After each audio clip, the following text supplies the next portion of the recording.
இந்தியாவிலேயே முதல் முறையாக அடுத்த தலைமுறை தலைவர்களை உருவாக்க ஒரு புதிய முயற்சி. உங்களுக்கும் எம்பி எம்எல்ஏ கவுன்சிலர் ஆகணும்னு கனவு இருக்கா? எங்க மாஸ்டர் கிளாஸ்க்கு வாங்க. உங்களுக்கு power and ideology, campaign, winning election, social media, assembly simulation எங்க எக்ஸ்பீரியன்ஸ்ல இருந்து கற்றுக் கொடுப்போம். Registrations are open. Join the new democracy.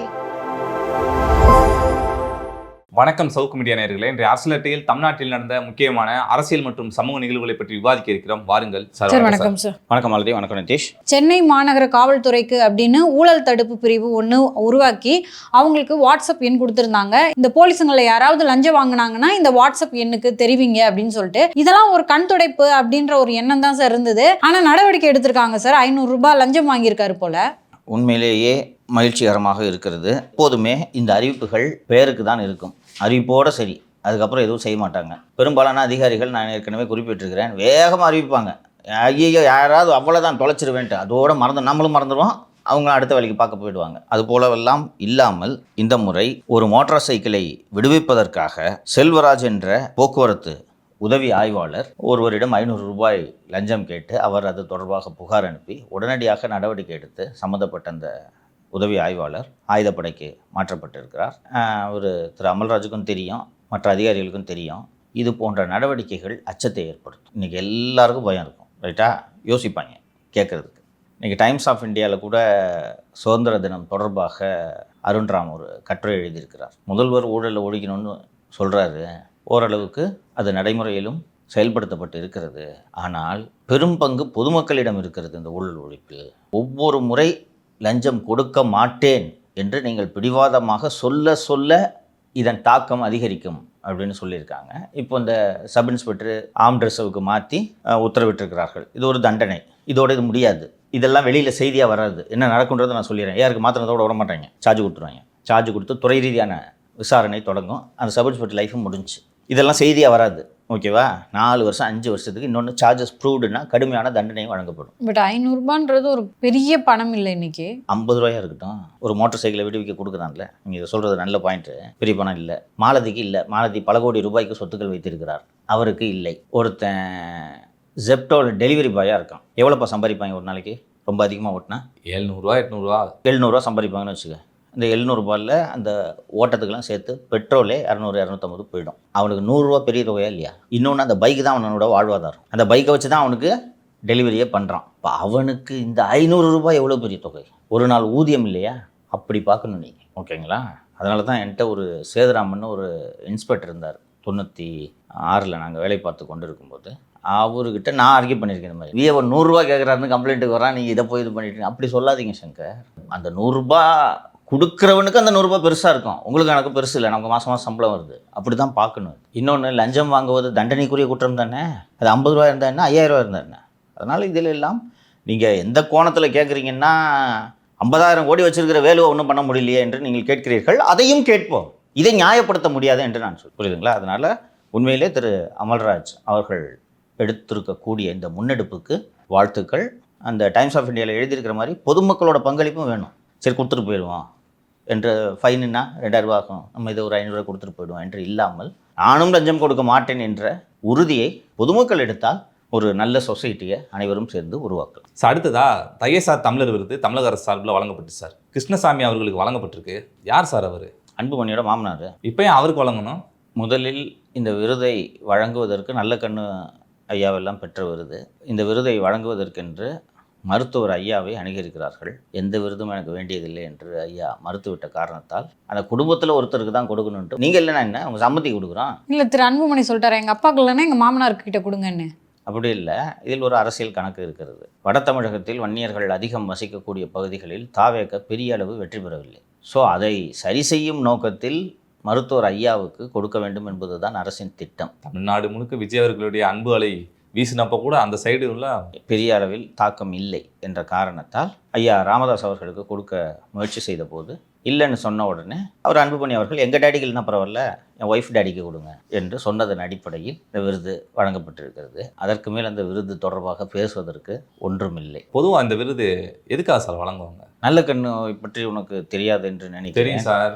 ஒரு கிராமத்து ஃபுல்லாக சோலார் பேனல் அமைச்சு அந்த கிராமத்துக்குன்னு ஒரு நல்ல இப்படி இஷ்டத்துக்கு அடித்து விடுவேன் என்பது தெரிந்துதான் உனக்கு தெரியாது என்று தொடக்கத்திலேயே சொன்னேன். சரி சொல்லுங்கள். சுதந்திர போராட்ட தலைவர், முதுபெரும் கம்யூனிஸ்ட் கட்சியின் தலைவர், இந்திய கம்யூனிஸ்ட் கட்சியின் செயலராக இருந்தார். அனைவரும் மதிக்கக்கூடிய தலைவர். ஒரு கம்யூனிஸ்ட் எப்படி இருக்க வேண்டும் என்பதற்கு வாழ்ந்த உதாரணமாக அவர் வாழ்ந்து விட்டு போயிருக்கிறார். அவருக்கு கொடுக்கப்பட்டது. நீ கப்புன்னு இந்த மாதிரி சோலார் பேனல்லாம் கொடுப்ப அப்படின்றதெல்லாம் தெரியும் எனக்கு. ஐயா நல்லகண்ணுவுக்கு இந்த விருது வழங்கப்பட்ட போது எங்கேயும் எந்த முணுமுணுப்பும் இருக்காது. அரசியல் காரணங்களுக்காக இது போல விருதுகளை சமூக தலைவருக்கு, இன்னொன்று அந்த சமூகத்துக்கும் அவர் பெரிய சேவையெல்லாம் ஒன்றும் செய்து விடவில்லை. பண்ணையார் அடிப்படையில் இல்ல திரு ராமதாஸ் அவர்களுக்கு கொடுத்திருந்தா இவ்வளவு பெரிய பேச்சு வந்திருக்காது. கிருஷ்ணசாமி அடிப்படையில் நிலைச்சு வாழ்ந்தார், அவ்வளோதான். போன தடவை கூட நல்லகண்ணு அவர்களுக்கு கொடுத்தப்ப கூட அந்த விருதுல அந்த ஏதோ காசு கொடுப்பாங்க, அந்த காசை வந்து அந்த விருது கொடுக்கப்பட்டது. அந்த தொகையை அவர் வேறு ஏதோ ஒரு இதுக்கு பொது காரியத்துக்கு வழங்கி விட்டார். இவர் பண்ணையார் கொடுக்கல பார்த்தியா, காசே இல்லை பாரு. அதான் எவ்வளவு காசு வச்சிருக்காங்க, பூஜி பேக் தானே வாங்குறாங்க. அப்போ இந்த விருதுக்கு அவர் தகுதியானவரா என்பதை மக்கள் முடிவு செய்வார்கள். அந்த விருது கொடுக்கும்போது சௌமியா அன்புமணி எந்திரிச்சு பூரிப்பு, டாடி நான் தான் டாடி ரெக்கமெண்ட் பண்ணி வாங்கி கொடுத்தேன், போங்க போங்க. அடுத்ததா பொதுவாக வந்து ரெரா அப்ரூவல் வாங்கினாதான் ஒரு குடியிருப்பை கட்டி விற்க முடியும். ரெரா அப்ரூவலே வாங்காம ஒரு குடியிருப்பை வித்துட்டாங்கன்னு சொல்லிட்டு 10 லட்சம் அபராதம் போட்டிருக்காங்க சார் ஒரு நிறுவனம். எனக்கு இந்த செய்தியை பார்த்தபோது உள்ளபடியே மகிழ்ச்சியாக இருந்தது. இதுதான் ரெராவின் வேலை, ஓகேவா? அந்த ரெரா என்ற அந்த அமைப்பு உருவாக்கப்பட்டதன் நோக்கமே கன்சியூமர்கள் ஏமாற்றப்பட்டு விடக்கூடாது. இவங்க இந்த பில்டர்ஸ் பாதி கட்டிட்டு முடிக்காமல் போயிடுவாங்க, இங்கே கட்டுற காசு எடுத்து வேறு கட்டடத்துக்கு வேறு ப்ராஜெக்ட்டுக்கு போட்டுருவாங்க, அப்ரூவல் இல்லாமல் கட்டி நடுத்தரில் நிறுத்திட்டு போயிடுவாங்க. இது போல் ஏராளமான புகார்கள் கடந்த காலத்தில் நடந்திருக்கின்றன. இதற்காக தான் மத்திய அரசு இந்த ரெரா என்ற அமைப்பை உருவாக்கியது. ஆனால் இவ்வளவு கட்டுப்பாடுகள் எல்லாம் இருந்த போதும் கூட இதிலும் மண்ணை தூவிவிட்டு மோசடியாக கட்டுமான பணிகளில் ஈடுபடக்கூடிய ரியல் எஸ்டேட் நிறுவனங்கள் இருக்கின்றன. அதாவது எந்த அளவுக்கு இந்த ரெரா லா ஸ்ட்ரிக்ட்னா, பேப்பரில் பார்த்துருப்பேனே, இங்கே அடுக்குமாடி கட்டுறோம், இங்கே அடுக்குமாடி கட்டுறோம் வாங்கிக்கிங்க அப்படின்ட்டு. அந்த அட்வர்டைஸ்மெண்ட்லேயே ரெரா அப்ரூவல் நம்பரை போடணும், விளம்பரமே படுத்தக்கூடாதுப்பா. நம்ம கூட முன்னாடி கூட பேசியிருந்தோம் சார், பாசியம் அப்படி ரெரா அப்ரூவல் நம்பர் கூட போடாமல் விளம்பரமும் பண்ணுவாங்க, அட்வான்ஸ் வாங்கிட்டாங்க. அடையார் கேட்டு ஹோட்டல் இருந்த இடத்தில் பாஷ்யம் சென்னையின் மிக மிக விலை உயர்ந்த ஒரு அடுக்குமாடி குடியிருப்பை கட்டி வருகிறது. அது இல்ல இப்போ அதெல்லாம் வந்து விசாரணை வளையத்துக்குள்ள வருமாங்க சார்? இப்போது வரும் என்பதற்காகத்தான் இந்த செய்தியை குறித்தே நாம் விவாதித்துக் கொண்டிருக்கோம். இதற்கு முன்பு திரு சிவதாஸ் மீனா என்ற பாஷ்யத்தின் ஊழியரை ரெராவின் சேர்மனாக நியமித்திருந்தார்கள். அவர் எப்படி நடவடிக்கை எடுப்பார்? இந்த அரசு வந்ததும் அவரை வற்புறுத்தி வெளியே அனுப்பிச்சிட்டாங்களா? போங்க அழுத்தம் கொடுத்து சொல்லி அவர்களை எல்லாம் அனுப்பிவிட்டு தற்காலிகமாக இப்போது இந்த ரெராவின் தலைவர் மற்றும் உறுப்பினர்களை நியமித்திருக்கிறார்கள். அந்த தற்காலிகமான அந்த ரெரா அமைப்பு தான் ஒரு கட்டுமான நிறுவனத்துக்கு அப்ரூவல் வாங்கணும் எப்படி கட்டுற என்று 10 லட்சம் ரூபாய் அபராதத்தை விதித்திருக்கிறது. இந்த ரெரா போன்ற அமைப்புகளோட பணியே இதுதான். ஆனால் இதற்கு முன்பு திமுக அரசில் இது போல எந்த நிறுவனமும் அபராதம் விதிக்கப்பட்டதாக நான் செய்திகளில் படித்ததில்லை. இப்போ அந்த சம்மந்தப்பட்ட நிறுவனமே இருக்குன்னு வச்சுக்கேன், வயலேஷன் பண்ணியிருக்காங்கன்றது சிவதாஸ் மீனாக்கு தெரிஞ்சிச்சுன்னா முதல்ல கூப்பிட்டு ஒரு கட்டிங் போடுவார். என்ன பஸ்ஸு ஃபைன் போட்டுட்டா எப்படி அப்படின்னா, அந்த 10 லட்ச ரூபாயில் 8 லட்ச ரூபாய் இவருக்கு கொடுத்தா போதாதா? 2 லட்ச ரூபா மிச்சம் இல்லை. நோட்டு அபராதன்றதுனால இப்படி ரெரா அமைப்பு நினைச்சா எவ்வளோ சிக்கல் வேணாலும் கொடுக்கலாம் இல்லையா? அதனால பெரிய கட்டிங்க போட்டுருவாங்க. அப்படி இல்லைன்னா ஒரு ஃப்ளாட்டை எழுதி கொடு, முடிஞ்சு போச்சா? நல்லா டீலிங். ஸோ உண்மையிலேயே மகிழ்ச்சிகரமான செய்தி அது. சார் சமீபத்தில் கல்லூரி மாணவர் அமுதன் படிச்சுக்கிருந்த கல்லூரி மாணவர்களால் அடித்து படுகொலை செய்யப்பட்டார் சார். அவருக்கு 6 லட்சம் அவரோட சகோதரருக்கு ஒரு அரசு வேலை வழங்கியிருக்காங்களே சார். இது போன்று இதுக்கு முன்னாடிலாம் யாருக்கும் கொடுத்ததில்லை சார். தாவேக அரசு மற்றும் அதன் அமைச்சர்கள் ஒரு விஷயத்தை புரிந்து கொள்ள வேண்டும். நீங்கள் அரசு, புரியுதா? பப்ளிக்கில் இன்னொரு விஷயம் சொல்லுவாங்க, பதட்டப்படக்கூடாது. இந்த கொலை வழக்கு விசாரிக்கப்பட்டு கொண்டு இருக்கிறது. பெற்றோர் தரப்பில் அந்த மாணவன் கல்லூரியில் புழங்கும் போதைப்பொருள் தொடர்பான தகவலை காவல்துறையினருக்கு கொடுத்தார். காவல்துறையினர் அமுதனின் விவரத்தை அந்த போதைப்பொருள் வியாபாரிகளிடம் கொடுத்ததன் காரணமாக நடந்த படுகொலை என்று பெற்றோர்கள் குற்றம் சாட்டுகின்றனர். கல்லூரி நிர்வாகம் அமுதன் சஸ்பெண்ட் பண்ணி 15 நாளைக்கு மேலே ஆகுதுங்க, காலேஜில் இல்லை, இறந்த போது தான் எங்களுக்கு இந்த சம்பவமே தெரியுதோ, அவர் காலேஜுக்கு வரவில்லை என்கிறார். காவல்துறை தரப்பில் இது 2 மாணவர்கள் சீனியர் ஜூனியர் பஞ்சாயத்தில் கோஷ்டி மோதல் யார் பெருசுன்னு கெத்து காட்டுறதுல ஆரம்பித்து கொலையில் போய் அது முடிந்ததுன்னு சொல்கிறாங்க. இதில் எங்கேயோ ஒரு இடத்துல உண்மை இருக்குது. இதில் எது உண்மை என்பது காவல்துறையின் புலன் விசாரணை முடிந்தால்தான் தெரியும், சரியா? அதற்குள்ளாக நிவாரணம் வழங்குறது கூட எனக்கு ஒன்றும் வருத்தம் இல்லை. இதை கொடுக்குறீங்க, அரசு வேலை எப்படிங்க கொடுக்குறீங்க? ஏற்கனவே 41 பேர் இறந்ததற்காக அரசு வேலை கொடுத்ததையே மதுரை உயர்நீதிமன்ற கிளையின் டிவிஷன் பெஞ்சு விரிவான தரவுகளோடு காரணங்களோடு இது தவறு என்று ரத்து செய்திருந்தது. உச்சநீதிமன்றம் இப்போது அதை தடை செய்திருக்கிறது. இப்படி கொலைக்கெல்லாம் அரசு வேலை கொடுக்க ஆரம்பிச்சிங்கன்னா டிஎன்பிசி இழுத்து மூடிடுங்க. இனிமேல் மர்டர் நடந்தால், விபத்து நடந்து செத்தாதான் அவங்களுக்கு மட்டும்தான் அரசு வேலைன்னு சொல்லிவிடுங்க. டிஎன்பிசி கோச்சிங் சென்டர்லாம் மூடிட்டு வேறு வேலை பார்க்க போயிடலாம். ஸோ பொதுமக்கள் தரப்பிலிருந்தும் ஊடகங்கள் தரப்பிலிருந்தும் சமூக ஊடகங்கள் தரப்பிலிருந்தும் இப்படியெல்லாம் அழுத்தங்கள் வரத்தான் செய்யும். அரசு அதற்கெல்லாம் அசைந்து கொடுக்கக்கூடாதுன்னு நீங்கள் செவிசாய்க்கவே கூடாதுன்ட்டு நான் சொல்லலை. கொலைக்கெல்லாம் கவர்மெண்ட்டில் கொடுக்க ஆரம்பிச்சிங்கன்னா தினம் கொலை நடந்துக்கிட்டு இருக்கு. நேற்று செங்கல்பட்டுக்கு பக்கத்தில் இரட்டை கொலை என்று நினைவு. அதற்கு முன்பு இந்த ஆதவர்ஜுனா கூட போய் விசிட் பண்ணிட்டு வந்தார். அதுவும் ஒரு மாணவரோட கொலை தான் திருவொற்றியூரில். கொடுங்க. அரசு நிதானம் தவறக்கூடாது. இப்படி அவசரப்பட்டு அறிவிப்புகளை வெளியிடக்கூடாது. காவல்துறை விசாரிச்சுக்கிட்டு இருக்கு. என்னன்றது முடிவு வரட்டும், அதுக்கு பிறகு முடிவெடுக்கலாம். ஸோ இது மாதிரி எதுக்கு எடுத்தாலும் லொடுக்குன்னு அரசு வேலையை தூக்கி கொடுக்காதீங்க. அமைச்சர் பெருமக்கள் இந்த சம்பத்தெல்லாம் புரிஞ்சுக்கணும். தூக்கி கொடுக்குறீங்க. பட்டாசாலை வெடி விபத்தில் 2 மாதத்துக்கு ஒரு வாட்டி மக்கள் இறந்து கொண்டிருக்கார்கள். கொடுங்க அரசு வேலை. ஸோ நிதானம் தவறாது இந்த அரசு செயல்பட வேண்டும். இதை கவனத்தில் கொள்ளுங்கள். விசாரணை முடியும் வரை பொறுமையாக இருங்கள். என்ன காரணமாக இருந்தாலும் அரசு வேலை எப்படி சார் கொடுப்பீங்க நீங்கள்? இன்னொன்று இவங்க கொடுக்க ஆரம்பிச்சாங்கன்னா அடுத்து இன்னொருத்தர் என் பையனும் கொலை பண்ணி தான் இருந்துட்டாங்க, ஏற்கனவே அவனும் கொடுத்துருக்காங்கன்னு சொல்லிட்டு கோர்ட்டுக்கு போனாங்கன்னா என்ன சார் ஆகுது? கோர்ட்டுக்கு நிச்சயம் போவார்கள். இது என்ன பாலிசி? இது ஸ்டேட் ஆக்ஷனில் ஒரு மரணம் நடந்திருந்தால் அதற்கு கொடுப்பதுக்குள்ள பொருள் இருக்குது. ஸ்டேட்டுக்கு சம்மந்தமே இல்லாத ஒரு நேர்வில் இப்படி கொடுத்தீங்கன்னா எங்கே போய் முடியும்? அது நார்கோயிலில் ஜெயிலில் கைதிகளை அடித்து கொண்டாங்களே, கொடுங்க. அதுக்கு கொடுத்தா கூட நான் ஒத்துக்குவேன். ஏன்னா அது ஸ்டேட்டோட தவறு. ஜுடிஷியல் கஸ்டடியில் இருந்த ஒரு நபர் இறந்துருக்கிறார். அதுக்கு கொடுத்தா கூட நான் பெரிய அளவில் விமர்சனம் செய்ய மாட்டேன். அதையும் தவறுன்னு தான் சொல்லுவேன். ஆனால் ஸ்டேட்டோட ரோல் அதில் இருக்குது. இதில் என்னங்க இருக்குது? காலேஜ் பசங்க அடிச்சுக்கிட்டதில் நடந்த மரணத்துக்கு நீங்கள் அரசு வேலை கொடுப்பீங்களா? அடுத்ததான் ஆம்ஸ்டாங் அவர்களுடைய அந்த கொலை வழக்கு வந்து சிபிஐக்கு மாற்றப்பட்டுச்சு. நேற்று அந்த கொலை நடந்த அந்த இடத்துக்குலாம் போய் ஆய்வு பண்ணியிருக்காங்க சார் சிபிஐ அதிகாரிகள். சிபிஐ ஒரு மெட்டிகுலஸாக சயின்டிஃபிக் இன்வெஸ்டிகேஷனை செய்யக்கூடிய ஒரு ஏஜென்சின்றதை நான் பலமுறை கூறியிருக்கிறேன். ஸோ இப்போது உடனடியாக விசாரணையை தொடங்கி முதல் கட்டமாக கொலை நடந்த இடத்தை சென்று ஆய்வு செய்திருக்கிறார்கள். இது எதற்காக அந்த இடத்தை ஆய்வு செய்வதுன்னா, அப்போ தான் உங்களுக்கு அந்த நீ தான் இன்வெஸ்டிகேட்டிங் ஆஃபீஸர்னு வச்சுக்கேன், ஃபஸ்ட்டு ஸ்பாட்டை போய் பார்க்கணும். பார்க்கும்போது தான் உனக்கு ஒரு ஐடியா கிடைக்கும். எங்கேருந்து வந்தாங்க, எப்படி வெட்டினாங்க அப்படின்ட்டு ஒரு ஐடியா கிடச்சி அதற்கு பிறகு நீங்கள் குற்றவாளிகளை விசாரிக்கும் போது உங்களுக்கு மைண்டில் நல்ல ஐடியா இருக்கும். இது நம்ம போலீஸும் லோக்கல் போலீஸும் இதை பண்ணினாங்க தான். ஆனால் விசாரணை வேகமாக நடைபெறுகிறது அப்படின்றதுக்கான இண்டிகேஷன் தான் இந்த செய்தி. மொத்த தமிழகத்தின் பார்வை இந்த வழக்கின் புலன் விசாரணை மீது இருக்கிறது என்பதை சம்பந்தப்பட்ட புலனாய்வு அதிகாரிகளும் அறிவார்கள். சென்னை சிட்டி போலீஸ் சரியாக விசாரிக்கவில்லை என்பது ஊரறிந்த விஷயம். இதில் ஒன்றும் பெரிய ரகசியம் எதுவும் இல்லை. ஸோ இதில் இருக்கக்கூடிய ரியல் கான்ஸ்பிரசி என்னன்றதை கண்டுபிடித்து சம்மந்தப்பட்டவர்களை சட்டத்தின் முன் நிறுத்துவது என்பது சிபிஐக்கு ஒரு மிகப்பெரிய சவால். ஸோ அந்த ஏஜென்சி இந்த சவாலை ஏற்றுக்கொண்டு செம்மையாக விசாரணை நடத்தும் என்பதை நான் மனப்பூர்வமாக நம்புகிறேன். அதுபோல் வெறும் ஆம்ஸ்டாங் கொலையோடு நிற்காமல் இதில் சம்பந்தப்பட்ட சிசிங் ராஜா, திருவேங்கடம் ஆகியோரின் கொலைகளையும் சிபிஐ விசாரித்து குற்றப்பத்திரிகை தாக்கல் செய்யும் என்று நான் நம்புகிறேன். விசாரணை துரிதமாக நடைபெறுவதாக, எந்த தகவல் இந்த வழக்கு தொடர்பாக சிறு தகவலாக இருந்தாலும் எங்களுக்கு கொடுங்கள் என்று அன்அஃபிஷியலாக சிபிஐ சொல்லிவிட்டிருக்காங்க. என்னை போன்ற நபர்களிடமும் இது வந்திருக்கிறது. விசாரணை முடிவுகள் ஒரு தோராயமாக எப்போ சார் வர வாய்ப்பு இருக்குது? It depends. சிபிஐ எப்போவுமே எப்படி பண்ணுவாங்கன்னா, ஒரு சார்ஜ் ஷீட்டை ப்ரிலிமினரி சார்ஜ் ஷீட் ஒன்று ஃபைல் பண்ணிவிட்டு இன்வெஸ்டிகேஷனை கண்டினியூ பண்ணி அடிஷ்னல் சார்ஜ் ஷீட் போட்டுக்கிட்டே இருப்பாங்க. ஸோ உடனடியாக இதுதான் இவ்வளோ சீக்கிரம் முடியும் என்று ஒரு காலகட்டத்தை நம்மால் நிர்ணயிக்க முடியாது. சென்னை சிட்டி போலீஸு உண்மையை கண்டுபிடிக்கக்கூடாது என்பதற்காகவே குற்றப்பத்திரிகை தாக்கல் செய்ததால் 90 நாளைக்குள்ளே வேகமாக போட்டு முடிச்சிட்டாங்க. சிபிஐலாம் பண்ண மாட்டாங்க. they'll take their time. சின்ன லீட் இருந்தாலும் அதை பர்சியூ பண்ணாமல் அவசரப்பட்டு சார்ஜ் ஷீட்டு போட மாட்டாங்க. But they'll do a good job-ன்றதுல எனக்கு சந்தேகம். சார், இந்த கொலையில் வந்து பார்த்தீங்கன்னா எக்ஸ்இஓபி அருண் முதற்கொண்டு பெரிய தலைகள் அவங்களுடைய பெயர்கள்லாம் அடிப்படுது. இப்போ திரு அருண் அவர்கள்லாம் தலைமறைவாக வாய்ப்பு இருக்கா? இல்லை அதுக்கு ஏதாவது இவங்க வந்து பாஸ்போர்ட்டை முடக்கிறது அந்த மாதிரியான நடவடிக்கைகள் எடுக்க வாய்ப்பு இருக்கா சார்? சில குற்றவாளிகள் தலைமறைவாக வாய்ப்பு இருக்கிறது என்பதை நான் மறுக்கவில்லை. ஆனால் அருண் எல்லாம் அப்படி தலைமறைவாக முடியாது. ஆனால் எம்புட்டு கொலவெறி உங்களுக்கு அருணை ஓட விடணும், நீங்கள் தலைமறைவாக ஓடின மாதிரி. அப்படிலாம் அவர் போக மாட்டார். அப்படி ஒரு வேளை அவர் போனால் மனைவி இருக்கிறார், விசாரணைக்கு அழைக்க வேண்டியது தானே.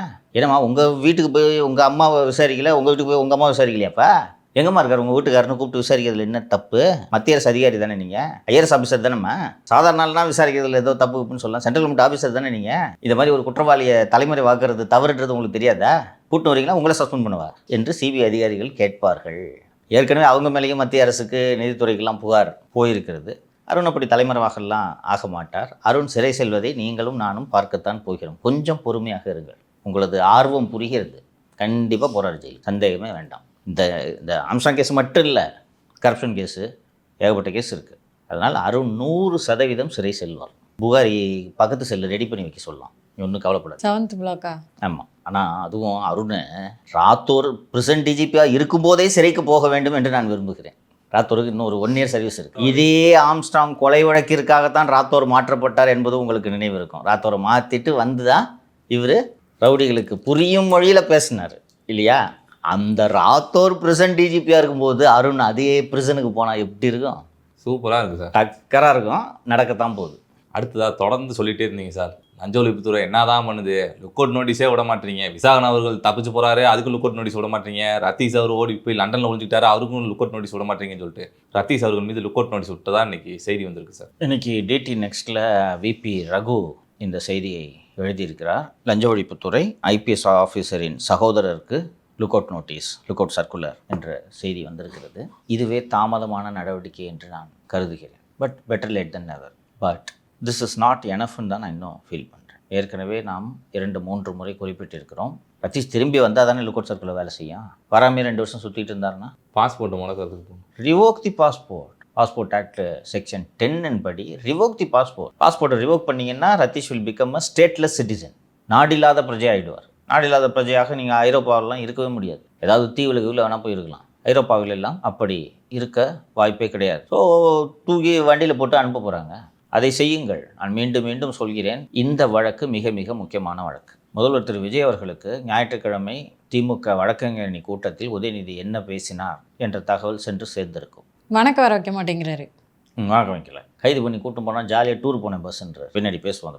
உதயநிதி உள்ளபடியே தவறு செய்திருக்கிறார். உதயநிதி மீது பொய் கேஸ் போடுங்கன்ட்டு நானும் சொல்லவே மாட்டேன். உள்ளபடியே உதயநிதி தவறு செய்திருக்கிறார். குறிஞ்சி இல்லத்தின் உண்மையான முதலாளி ரத்தீஷ். குறிஞ்சி இல்லத்துக்குள் யார் போகிறார், யார் வருகிறார், என்ன சமைக்கிறார்கள் என்பது முதற்கொண்டு அத்தனையும் முடிவு செய்வது ரத்தீஷ். என்ன உதயநிதி பார்க்க கூட்டிகிட்டு போனது ரத்தீஷ் தான். அன்பு தம்பி, உதயநிதிக்கு வலது இடது எல்லாமே ரத்தீஷ் தான். ஆக இந்த டாஸ்மாக் வழக்கு எத்தகைய முக்கியத்துவம் வாய்ந்த வழக்கு என்பதை முதல்வர் திரு விஜய் அவர்கள் புரிந்து கொள்ள வேண்டும். இதில் கவனம் செலுத்த வேண்டும். அனைவரும் காணாம் என்று தேடிக்கொண்டிருந்த விசாகன் கடந்த 10 நாட்களில் 2 முறை தலைமைச் செயலாளர் திரு சாய்குமார் அவர்களை தலைமைச் செயலகத்திலேயே சந்தித்து பேசிவிட்டு வந்திருக்கு. போனையா சுவிட்ச் ஆஃப் பண்ணி வச்சிருக்காரா இல்லையா சார்? இல்லை இவங்க அப்ஸ்காண்டிங்னு சொல்கிறாங்கல்ல, தலைமைச் செயலகத்தில் போய் தலைமைச் செயலாளர் பார்க்குறாருமா? அதுதான் கேட்குறேன். தமிழக அரசுக்கு டெல்லியிலிருந்து விசாகன் வாங்கிய சொத்துக்களின் விவரங்கள் கொடுக்கப்பட்டிருக்கின்றன. விசாகனை கைது செய்வதில் இந்த லஞ்ச ஒழிப்புத்துறைக்கு என்ன தயக்கம் என்பதை திரு விஜய் அவர்கள் அந்த துறை அதிகாரிகளிடம் கேட்க வேண்டும். அந்த துறை அதிகாரிகளிடம் வேலை வாங்க வேண்டிய திரு நிர்மல்குமார் என்ன செய்து கொண்டிருக்கிறார்? விசாகனை கைது பண்ணுறதுல என்ன யோசனைன்னு எனக்கு தெரியல. ஐஏஎஸ் ஆஃபீஸரை கைது பண்ண மாட்டீங்களா? விஓ கைது பண்ணுறீங்க, சபரி சார் கைது பண்ணுறீங்க, போலீஸ் மேலே நடவடிக்கை எடுத்திருக்காங்க. நேர்மையின் மறு உருவம் புகாரியை கைது செய்கிறீர்கள். ஆல் இண்டியா சர்வீஸ் ஆஃபீஸர்னா அவர்கள் என்ன சட்டத்திற்கு அப்பாற்பட்டவர்களா என்பதை திரு நிர்மல்குமாரிடமும் தலைமைச் செயலாளர் திரு சாய்குமார் அவர்களிடமும் கேட்க விரும்புகிறேன். அவர் சக ஐஏஎஸ் அதிகாரி, அவருக்கு ஆடியன்ஸ் கொடுக்க வேண்டியது திரு சாய்குமார் அவர்களுடைய கடமை என்பதை நான் மறுக்கவில்லை. ஆனால் ஊழல் குற்றச்சாட்டுக்கு ஆளாகி இருக்கக்கூடிய ஒரு அதிகாரி, லஞ்ச ஒழிப்புத்துறை எஃப்ஐஆர் பதிவு செய்து சோதனைக்கு உள்ளான ஒரு அதிகாரியை திரு சாய்குமார் அவர்கள் 2 முறை பார்க்கிறார் என்றால் இது என்ன விதமான செய்தியை உலகத்திற்கு சொல்கிறது? இப்போவும் சொல்கிறேன், சாய்குமார் நல்ல ஆஃபீஸர், முதல்வர் விஜயின் நம்பிக்கைக்கு பாத்திரமாக வேலை செய்து கொண்டிருக்கிறார். சாய்குமாரை எதுக்கு பார்த்தாரு? இது முறையா? அப்போது திரு விசாகன் விருதுநகரில் தேட்டர் வாங்கியிருக்காரு, சவுத்து பூரா லேண்ட் வாங்கி போட்டிருக்காரு. இந்த டீட்டெயில்ஸை சென்ட்ரல் கவர்மெண்ட் கொடுத்துருச்சு. ஏங்க கைது பண்ணல? லஞ்ச ஒழிப்புத்துறைக்கு பொறுப்பாக இருக்கக்கூடிய திரு நிர்மல்குமார் அந்த துறையிலே இருக்கக்கூடிய அதிகாரிகளை அழைத்து என்னதாங்க பண்ணிட்டு இருக்கீங்கன்னு ஏன் கேட்கவில்லை? நீங்கள் விசாரிக்கவே வேண்டியதில்லை. இடி எல்லா விசாரணையும் பண்ணி முடிச்சு பஞ்சா டாக்குமெண்ட்டாக கொண்டு வந்து கொடுத்துருச்சு. இதை விட இடி கொடுத்த டாக்குமெண்ட்ஸுக்கு மேலே விசாகனோட ரோலை ப்ரூவ் பண்ணுறதுக்கு வேற என்ன எவிடன்ஸ் வேணும் உங்களுக்கு? எந்த என்ட்ரிகாவுக்கு ஆர்டர் கொடுங்கன்ட்டு தம்பி பரிந்துரைத்தாரோ அந்த என்ட்ரிகாவை தடை செய்துவிட்டு 24 மணி நேரத்தில் தடையை நீக்குகிறீர்கள். நீங்களும் என்ட்ரிகாவுக்கு ஆதரவாக இந்த வழக்கின் விசாரணையை தாமதப்படுத்துகிறீர்களா என்று கேள்வி எழுப்பினால் உங்களிடம் என்ன பதில் இருக்கிறது? என்ட்ரிகா அவ்வளோ பெரிய திலலங்கடி, 24 மணி நேரத்தில் முடிவை மாற்ற வைக்கக்கூடிய அளவுக்கு செல்வாக்கு மிகுந்த ஒரு நிறுவனம். அந்த செல்வாக்கின் காரணமாகத்தான் நீங்கள் டாஸ்மாக் முறைகேடு விசாரணையை துரிதப்படுத்தாமல் இருக்கிறீர்களா? இப்போ அதிமுக திமுகக்குள்ள வந்து ஒரு அண்டர் கிரவுண்ட் டீலிங் இருக்கு அப்படின்னு சொன்னாங்க.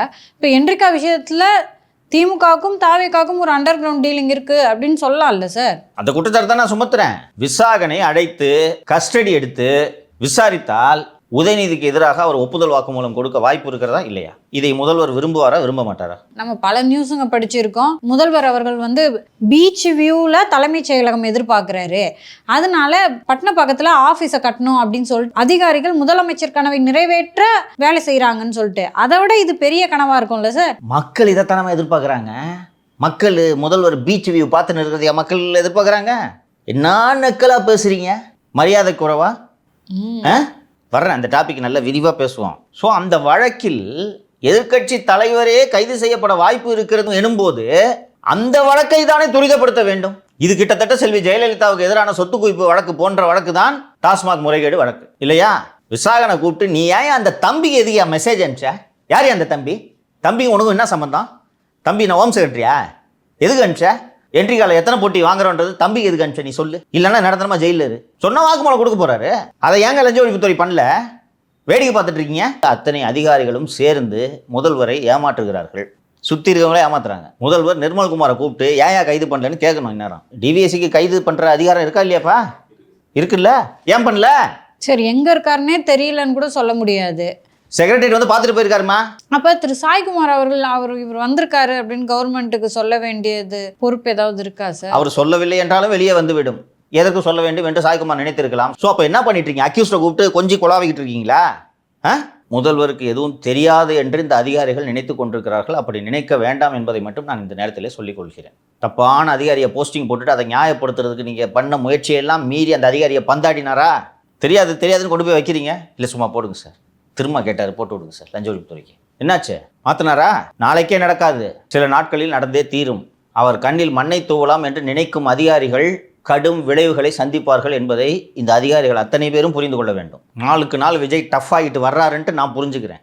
Basically he's a soft person. போய் தொலையுது என்று மன்னிக்கக்கூடிய பக்கம் உள்ளவர். ஆனால் நிர்வாகத்தில் இப்படி மன்னித்தால் அது மேலும் முறைகேடுகளுக்கு வழிவகுக்கும் என்பதை கொஞ்சம் கொஞ்சமாக முதல்வர் புரிந்து கொண்டிருக்கிறார். அவர் சுதந்திர தின உரையில ரொம்ப கிளியரா சொல்லிட்டாரு சார். இந்த இடத்துல உட்கார்ந்துக்கிட்டு மக்களோட நலன்ல எந்த சமரசமும் செய்ய மாட்டேன்னு சொல்லிட்டாரு. அவ்வளவுதான்.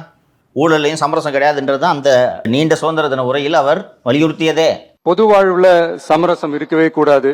மக்கள் நலன் தான் மிக மிக முக்கியமான ஒரு விஷயம். அந்த அடிப்படையில தான் தமிழக வெற்றி கழக அரசு செயல்பட்டுக்கிட்டு வந்துகிட்டு இருக்கோம். அப்போது அவரது விருப்பத்தை நிறைவேற்றாத இந்த அதிகாரிகள், அவரது விருப்பத்திற்கு எதிராக செயல்படும் இந்த அதிகாரிகளை அவர் என்ன செய்ய போகிறார் என்பதை நீங்கள் பொறுத்திருந்து பாருங்கள். அவரோட அந்த சுதந்திர தின உரையின் பேச்சுல ஒரு இண்டிவிஜுவலா அவர் சிந்திக்கல சார், தமிழகத்தோட முதலமைச்சரா சிந்திக்கிறாரு. அப்சல்யூட்லி. அப்ப தமிழகத்தோட முதலமைச்சரா சிந்திக்கிறதுக்கு கத்துக்கிட்டாரா? அப்ப முதலமைச்சர் என்ன நடவடிக்கை எடுக்கணுமோ எடுப்பாரு. ஸோ இவரை காப்பாற்றலாம், அவரை காப்பாற்றலாம், இவர் கொடுக்குற துட்டை வாங்கிக்கலாம், விசாகன் கொஞ்சம் கொடுக்குறாரே வாங்கிக்கலான்ட்டு அதிகாரிகள் நினைத்து கொண்டு செயலிழந்து இருந்தால் அல்லது விசாகனை காப்பாற்ற நினைத்தால் அதற்கான விளைவுகளை சந்திப்பார்கள். அந்த கேபினெட் மீட்டிங்கில் அவர் சொன்னதாக செய்திகள் வந்திருந்ததுன்னா நீங்கள் பார்த்துருப்பீர்கள். எத்தனை வருஷம் பழக்கம் தெரிஞ்சவங்கன்னு யாராக இருந்தாலும் பார்க்க மாட்டேன். தப்புனா தப்பு தான்றதை உள்ளே சொல்லியிருக்காரு. அதை செய்வார், பார்த்து நடந்தது. ஏன்னா இந்த உரையெல்லாம் வந்து பொதுவாக சம்பிரதாய பேச்சுக்களாக தான் இருக்கும். அப்படி இல்லை, அவர் இவ்வளோ காலம் ஆட்சி செய்கிறத பார்க்கும்போதே நம்மளுக்கு தெரியுது. என்ன பேசுகிறாரோ அதை செய்கிறாரு, என்ன செய்கிறாரோ அதை பேசுகிறாரு. நம்மளுடைய எக்ஸ் சிஎம் ஏமா அவரை தூக்கி போட்டு போய் அடிக்கணும்னு நினைக்கிறீங்க? பாவத்தை குளத்தூர் முன்னாள் சொல்லுங்க. அவரை போல என்ன எழுதி கொடுக்குறாங்கன்னே தெரியாம படிக்கிறவர் அல்ல. இல்ல, அதாவது நம்ம பேசணும். அந்த சுதந்திர தின உரை பற்றி விவாதிக்கும் போது நம்ம பேசணும். அந்த மாதிரி எது எழுதினாலும் படிக்கிற ஆளு கிடையாது. ரொம்ப கவனமா இதெல்லாம் வேணும்னு அவர் இன்சிஸ்ட் பண்ணியிருக்காரு, நான் புரிஞ்சுக்கிறேன். சரியா சார்? ரொம்ப கவலையோட இருந்தோம். திரு அண்ணாமலை அவர்கள் வந்து 50 லட்சம் பேர் சேர்ந்தாங்கன்னா தான் அதை வந்து அரசியல் கட்சியா மாத்துவேன், அரசியல் பேசுவேன் அப்படின்னுட்டு இருந்தாரு. ஆனா இப்போ வந்து 50 லட்சம் பேர் சேர்ந்தாங்களான்னு தெரியல சார், அரசியல் பேச ஆரம்பிச்சிட்டாரு சார். தீவிரமான அரசியல். அவர்கிட்ட நிறைய ஆடியோஸ் இருக்கான் சார், வெளியிட போறாராம். ஏஆர் ரஹ்மான் சாங் சார், அனிருத்தா? அப்படிலாம் இல்லை சார். இல்லை, இப்போ இந்த புது பையன் சாய் அபயங்கரன். சொல்லுப்பா, என்ன ஆடியோ? நீங்கள் சும்மா இங்கே உட்காந்துக்கிட்டு தாவே காட்சியில் ஊழல் நடக்கலை, நல்ல ஆட்சியாக நடந்துக்கிருக்கு, நீங்கள் உட்காந்து சும்மா மக்களை ஏமாத்திக்கிறீங்க சார். அவர்கிட்ட ஆடியோவோட இருக்கான். ஒவ்வொரு அமைச்சரும் 1% 3% வரைக்கும் கட்டிங் வாங்குறாங்கன்னு ஆடியோ இருக்கா சார் அவரு. நான் வெளியிடுறதுக்கு முன்னாடி அரசு பார்த்து நீங்களா நடவடிக்கை எடுங்கன்றாரு. ஏன் ராஜா, பிடிஆர் பேசின ஆடியோ நீ தானே ராஜா வெளியிட்ட? ஆமா, அதே மாதிரி வெளியிட வேண்டி தானே. அது என்ன வெளியிடுவேன்னு உருட்டிட்டு இருக்க? சார் இதே மாதிரி இந்த அண்ணா பல்கலைக்கழகத்துலேயே அந்த சாரு, யார் அந்த சாருன்றது? கால் ரெக்கார்டு வெளியிடுவீங்கல்ல, அதுவும் சார் 48 மணி நேரத்தில் வெளியிடுவேன்னாரு. அரசியல் தலைவர்கள் பொய் சொல்வது ஒன்றும் புரிதல்ல. 60% அல்லது 70% உண்மையை பேசிவிட்டு 30 அல்லது 40% பொய்யை பேசுவார்கள். வெறும் பொய்யை மட்டுமே பேசும் சில தலைவர்கள் இருக்கிறார். ஒன்று அண்ணாமலை, இன்னொன்று அதிபர். அதிபருக்கு வருவா அடுத்து. அமைச்சர்கள் கட்டிங் வாங்குறாங்க, ஆடியோ இருக்குன்றீங்க. ஒரு வருஷம் ஆகட்டும் இந்த கவர்மெண்ட்டுக்கு நம்ம ஆதரவாக நிற்கணும். இங்கே அந்த பேச்சிலே எடுத்தேன்னா 10 நிமிஷம் பேச்சில் எடுத்தேன்னா 500 முரண் இருக்கும். அதான் அண்ணாமலை. புரியுதா? வரேன், ஒன்று ஒன்றா வரேன். விஜய் அவர்கள் நோக்கம் கரெக்டாக இருக்குது, கரெக்டாக இருக்குது. ஆனால் அமைச்சர்கள் கட்டிங் வாங்குறாங்க. அப்போ அமைச்சர்கள் கட்டிங் வாங்கினா அந்த ஆடியோ ரிலீஸ் பண்ணி முதல்வர் கைட் பண்ண வேண்டியது உங்கள் கடமை இல்லையா? ஒன்று. இரண்டாவது, நீங்கள் ஒரு முன்னாள் காவல்துறை அதிகாரி கட்டிங் வாங்குறாங்கன்னு சொல்கிறது ஒரு அஃபென்ஸ் இல்லையா? அந்த ஆடியோவை இணைத்து நீங்கள் லஞ்ச ஒழிப்பு துறையில் புகார் கொடுக்க வேண்டுமா இல்லையா? எல்லாம் பொய், வாயை திறந்தா பொய். உள்துறை அமைச்சர் அமித்ஷா ஒரு 3 வருஷம் இங்கே இருப்பா, டெல்லியிலேருந்து வேலையை போகிறப்பா அப்படின்னாராம். அதுவும் காதில் சொன்னார். காதில் சொன்னாராம், வெளில போடானாரு. நான் சொல்கிறேன் என்ன நடந்துச்சுன்னு. கெட் அவுட்னாரு.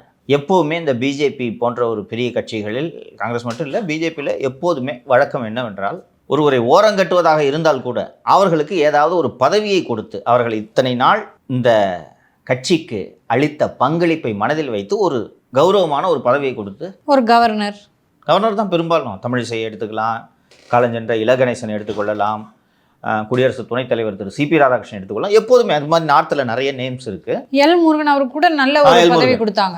அவர் குறைந்த காலமே அவர் தமிழக பாஜக தலைவனாக இருந்தார். 2வது முறையாக அவருக்கு மத்திய இணையமைச்சர் பதவி வழங்கப்பட்டுள்ளது. அதுபோல எந்த பதவியும் அண்ணாமலைக்கு வழங்கப்படவில்லை. அண்ட் உங்களுக்கு நன்றாக நினைவிருக்கும், சென்னையிலே ஒரு நட்சத்திர விடுதியில் அதிமுக பாஜக கூட்டணி அறிவிக்கப்படுகிறது. எடப்பாடி பழனிசாமி உடன் இருக்கிறார். நைனா நாகேந்திரன் அப்போது தலைவராகிவிட்டார். மேடையில் அண்ணாமலையை அமர வைத்திருக்கிறார்கள். அண்ணாமலை ஒரு ரிப்போர்ட்டை செட்டிங் பண்ணி, சார் இவரை மாற்றிட்டீங்களே, இவருக்கு பெரிய பதவி ஏதாவது தேசிய அளவில் கொடுக்க போகிறீர்களா என்று கேள்வி கேட்க வைத்தார். கட்சியை எங்களை நடத்த விடுங்கம்மா என்றார் அமித்ஷா. நினைவிருக்கிறதா? நமக்கு பாட்டி சல்லானேதோ, கட்சியை நாங்கள் நடத்திக்கிறோம்னு. அவங்களுக்கு தெரியும் ஒரு அண்ணாமலை ரொம்ப பிரபலமானவர், எல்லாம் தெரியாதா? ஸோ கட்சியை நாங்கள் நடத்த விடுங்க அப்படின்ட்டு சொல்லி அண்ணாமலைக்கு எந்த பதவியும் ஏன் கொடுக்கவில்லை என்பதை யோசிக்க வேண்டும். நேற்று அந்த LM14 விவகாரத்தை நாம் ஏற்கனவே பிரேக் பண்ணிட்டோம். நேற்றும் அதை விவாதித்தோம். இதே அண்ணாமலை எனக்கு சோத்துக்கே வழியில் என் ஃப்ரெண்ட்ஸு தான் சோறு போடுறாங்க, குழம்பு இன்னொரு ஃப்ரெண்டு ஊற்றுறாரு சொன்னாரா? அந்த வாட்ச் சமயத்தில் நினைக்கிறேன், ரஃபேல் வாட்ச் சமயத்தில் இல்லையா? சோத்துக்கே வழியில் அது நீ எப்படியா பெங்களூரில் பல கோடி ரூபாய் கம்பெனி ஆரம்பிக்கிற? அண்ணா நான் ஒரு எளிமையான விவசாயிங்கண்ணா. எளிமையான விவசாயி 77 ஏக்கர் வச்சிருக்காரு. அது நதிக்கரை ஓரத்தில். அது புதுசாக வாங்கினதுமா? புதுசாக வாங்கினது. அப்போ அது வேறு இன்னொரு இல்லைன்றா? அது 77 ஏக்கர் பரம்பரை சொத்து. கவுண்டருங்கப்பா. நான் ஒடுக்கப்பட்ட சமூகம் அவர். சொத்து கஷ்டப்பட்டுட்டு படித்து முதல் தலைமுறை IPS அவர். பண்ணையார் குடும்பம். இப்போ 77 அப்புறம் எதுக்கு சார் ஏழை விவசாயி கணக்கில்? அதான் வாயத்தோட தான் பொய்யின்றேன்ல. சப்சிடி வேற ஏதோ வாங்கியிருக்காருல்ல. பொய்யுமா? எப்படிமா நாட்டு மாடு வைக்கிறதுக்கு நான் மத்திய அரசு சப்சிடி? இது இன்னொரு பொய். வறுமை கோட்டு கீழே இருக்கணும் தான் சப்சிடி கொடுப்பாங்க. மானியம் அது. இங்கே வந்து நான் எல்லாத்துலேருந்து ஒதுங்குறேன், நாட்டு மாடு விவசாயம் பண்ண போகிறேன்னு சொன்னாரா இல்லையா? ஞாபகம் இருக்கா? எலெக்ஷன் முன்னாடி ஞாபகம் இருக்காமா? அப்புறம் ஏதோ ஒரு தேர்தல் பணிக்குழுல எதுலேயோ ஒரு உறுப்பினராக நியமிக்கிறாங்க. எங்கள் அப்பா உடம்பு சரியில்லை, வர முடியாது சொன்னாரா? வாயை திறந்தா பொய். இதே தான் அதிபரம். தலைவனை திரையில் தேடாதே, தரையில் தேடு. இங்கே இருக்கான் பாரு தலைவன் சொன்னாரா? சார் நேற்று கைதியின் டைரின்னு ஒரு படத்துல தக்காளி சட்னி தேடிக்கு அண்ணன் வராரு சார், கத்தி எடுத்துட்டு போஸ்டர்லாம் வெளியே பாத்தியா? 2 பேருக்கும் வாயை திறந்தா பொய். ஆங்கிலத்தில் கம்பல்சிவ் லயர்ஸ்னு ஒரு டேர்ம் இருக்கு சைக்காலஜியில். பொய் சொல்லாமல் அவங்களால இருக்கவே முடியாது. நேற்று என்னப்பா சாப்பிட்டா அதுக்கு ஒரு பொய்யை சொல்லுவாங்க. இட்லி சாப்பிட்ருப்பாங்க, தோசைன்னு சொல்லுவாங்களா, பொங்கல்னு வாங்க. சம்மந்தம் இல்லாமல், ஏன்னா 2 மாவு ரிலேட்டடாக கூட இருக்கக்கூடாது, டைரக்ட் ஆப்போசிட் சொல்லணும். கம்பல்சிவ் லயர்ஸ்னு வாங்க. இவங்க 2 பேரும் அந்த கேட்டகரி. நீ உனக்கு சோறே வந்து ஃப்ரெண்ட்ஸு தான் வாங்கி தராங்கன்னா அது உண்மையாக இருக்க வேண்டும். இல்லைன்னா நீங்கள் பெங்களூரில் பல கோடி ரூபாய் மதிப்பில் அந்த வீடு ஸ்டார்டிங்கே 9 கோடி பார்த்தியா? 9 crore ஆன்வர்ட்ஸ் இருந்துச்சு பார்த்தியா? நம்மளாம் பக்கத்தில் நெருங்க முடியாது போல். 9 கோடி ஸ்டார்டிங்னா அப்போ அது லக்ஸுரி ஹவுஸு. அப்போ அதுக்கு கையில் நீ நானும் அந்த தொழில் தொடங்க முடியுமா தம்பி? சொல்லு. அப்போ கூட வந்து இல்லை நான் சும்மா கட்டி தான் விற்கிறேன்ட்டு அவர் சொல்லலாம். நம்மளால் அவ்வளோ பெரிய இடத்த வாங்கி அந்த இடத்துல இப்படி லக்ஸுரி வில்லாஸ் கட்டி விற்கிற அளவுக்கு முதலீடு நம்மக்கிட்ட இருக்கா? அப்போ உங்கள்கிட்ட அவ்வளோ ரூபா இருக்குன்னா நீ ஏழையா? வாயை திறந்தா பொய். அமித்ஷா காதில் சொன்னாராம் 3 வருஷம் இங்கே இருந்தாராம். உன்னை விரட்டி விட்டு தெரியாது? அப்புறம் எப்படி இப்படி ஒரு கதையை சொல்கிறாரு? இன்னும் நம்மளனா அமித்ஷா போய் கேளு சொன்னார் நேத்தே.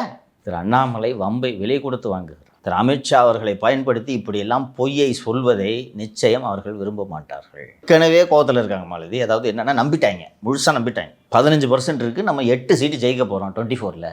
8 சொன்னதை நம்பி இல்லையா கூட்டணியெல்லாம் உடைக்க வேணாயா, ஒரு ஏடிஎம்கே கூட தேவைன்னு சொல்லிட்டு இருக்கேன். நம்மளே இண்டிபெண்டாக 15 சீட்டு ஜெயிச்சிடும். 5 சீட்டாவது ஜெயிச்சிருந்தா கூட பரவாயில்ல, நீயே ஜெயிக்கல.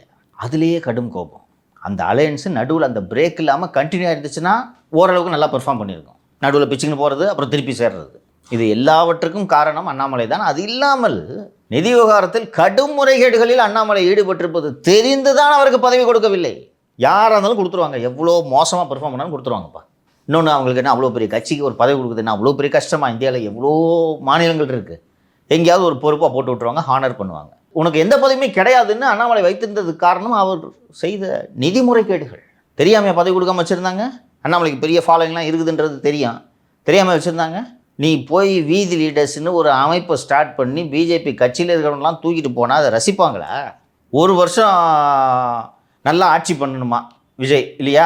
அதுக்கு பிறகு விமர்சனம் பண்ணணும். இப்போ அப்புறம் எதுக்கு இந்த ஆடியோ மேட்டர் சொல்கிற? ஒரு வருஷம் தான் விமர்சனம் பண்ண மாட்டேன்ல, எதுக்கு ஆடியோ மேட்டர் சொல்கிற? இப்போ ஆடியோ மேட்டர் சொன்னால் நீ வந்து ஒன்று சத்தம் போடாமல் விஜய் கிட்ட இதை பாருங்கள், உங்கள் அமைச்சர்கள் இந்த மாதிரி பண்ணுறாங்க, கொஞ்சம் கண்டிச்சு வைங்கன்னு கைடு பண்ணணும், இல்லையா? அப்படி பொது வெளியில் சொல்கிறதா இருந்தால் ஆடியோவை அந்த மைக்கிலே ப்ளே பண்ணியிருக்கணும். பாருங்கள், இது இந்த அமைச்சர் இந்த தொழிலதிபரும் பேசுகிறாங்க, கேளுங்க, பாருங்கள், உங்கள் லட்சணத்தை கூப்பிட்டு காட்டணும், இல்லையா? ரெண்டும் இல்லாமல் இது என்ன நடுவில்? தாவேக தலைவர் திரு விஜயோட திரு அண்ணாமலை அவர்கள் இணக்கமாக போகணும்னு நினைக்கிறாரா சார்? இணக்கமாக போகணும்லாம் நினைக்கலம்மா. இன்னைக்கு விஜயை விமர்சனம் செய்தால் நம்மால் தாக்கு பிடிக்க முடியாது என்பதை அண்ணாமலை உணர்ந்திருக்கிறார். சேதம் செய்ய முடியாத அளவுக்கு விஜயின் புகழ் உயரத்தில் இருக்கிறது. அதனால் சேதம் செய்யாமல் அப்படியே இணக்கமாக பயணிப்போம் என்ற அடிப்படையில் இதை செய்கிறார். ஒன்றும் இல்லை, ஒரு அண்ணாமலையோட வண்டி ஓடினதே அந்த வார் ரூம் வச்சு, கரெக்டா? முதலில் அண்ணா நகர், பிறகு அடையாறில் அந்த வார் ரூமை வச்சு. நீ எத்தனை வார் ரூம் வச்சாலும் இந்த வெர்ச்சுவல் வாரியர்ஸ் கிட்ட மோதி சமாளிக்க முடியுமா? அதனால தான் எதுக்கு வம்பு? வீடுக்கு வார் ரூம் வச்சிருக்கேன். வார் ரூம் தான் வாழ்றாங்க. அது ஒன்று, பெருவாரியான மக்கள் வந்து திரு விஜய் அவர்களை இன்னும் விரும்புகிறாங்க. இன்னும் நீங்க சொன்ன மாதிரி தலைவினை தரையில் தேடுங்கள், திரையில் தேடாதீங்கன்ட்டு என்ன சார் படம் நடிக்க போறாரு? இப்போ தானே அண்ணாமலை பற்றி பேசினேன், இது இன்னொரு வேர்ஷன், அவ்வளோதான். இல்ல சார், நான் வந்து இதை வந்து நான் ஒத்துக்க மாட்டேன். இல்ல, நான் இதை இவ்வளவு ஈஸியா விட மாட்டேன். சரிப்பா. ஈஸியா விடமா? அப்படி இல்ல சார், மக்கள்லாம் வந்து அண்ணனை வந்து இப்படி திரைக்கு போக வச்சுட்டாங்க. தரையில நின்னுக்கே இருந்தாரு, ஆறாவது ஸ்டீன் நீங்களா அவரை பாவம் தேர்ந்தெடுத்தீங்களா? அதனால தரையில் நின்னா நீங்க தேர்ந்தெடுக்கல, நான் திரைக்கு போறேன் அப்படி கிளம்பிட்டாரு சார். ஏன்பா நீ பாட்டுக்கு மக்களுக்காக நிற்கிறேன்னு சொல்லிட்டு திரள் நிதி வாங்கி வெளிநாட்டு மகிழ்ந்து வாங்கி ஒய்யாரமாக பயணித்து கொண்டிருந்தால் மக்கள் என்ன மீண்டும் மீண்டும் வாக்களிக்க முட்டாள்களா? திரள் நிதி கேட்டா திரள் நிதி கேட்குறேன்றீங்க. அப்ப நிதிக்கு நான் எங்க தான் போங்க? படம் நடிச்சாதான் காசு வரும். இப்போ ஒழுங்கா பொத்துனாப்புல இருக்க வேண்டியதான். சினிமாவில் நடிக்கிறவன் எதுக்கு நோண்டிகிட்டு இருக்க? ஓட்டு போடுறவன எதுக்கு கண்ணா பின்னான்னு திட்டுற? விஜய்க்கு ஓட்டு போட்டலாம் பைத்தியக்காரனா? நீ அந்த சினிமாவுக்கு தானே போற? இன்னொன்று, எங்கேருந்தியா வந்த நீ? என்ன 9 வயது இருக்கும்போதே விடுதலை புலிகள் இயக்கத்தில் சேர்ந்து போராளி ஆயிட்டீங்களா நீங்க?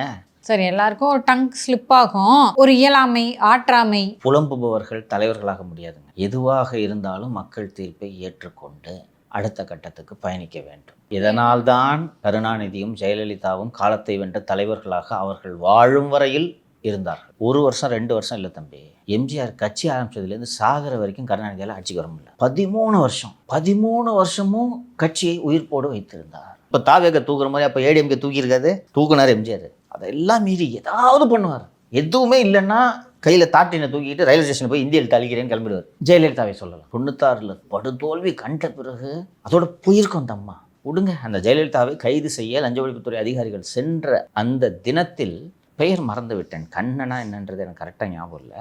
இங்கிலீஷில் ஒரு மேகசின் ஆரம்பித்து அதுக்கு எடிட்டர் ஆகணும்னு ஜெயலலிதாவுக்கு ஆசை. அரசியல் விட்டு போகலான்னு முடிவு பண்ணிட்டாங்க. அந்த மேகசினுக்கான பிளான்ஸோட அப்போ அவுட்லுக்குன்னு ஒரு மேகசின் வந்துட்டு அப்போ தான் வர தொடங்கியது.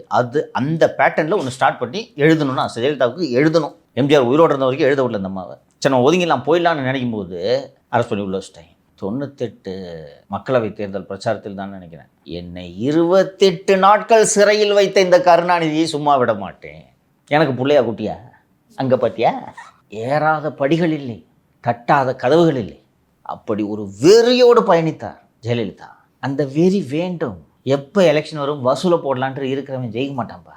புரிஞ்சுக்க. உங்கள் இலக்கே மகிழ்ச்சியாக மகிழுந்தில் பயணிப்பது. 2 வருஷம் ஆச்சு. இதை விற்றுட்டு புதிய மகிழுந்து வாங்குவது, எரிபொருளுக்கு அதே திரள்நிதியிலிருந்து எடுப்பது. அதுவும் பத்தவில்லை என்றால் இப்படி 2 படத்தில் நடிப்பது. இதையே லட்சியமாக வச்சு வாழ்ந்துட்டு இருந்தீங்கன்னா நீங்கள் என்னைக்கு ஆட்சி பிடிக்க போகிற? இந்த நிலம் என் கையில் சிக்குச்சுன்னா கடைசி வரைக்கும் சிக்காது.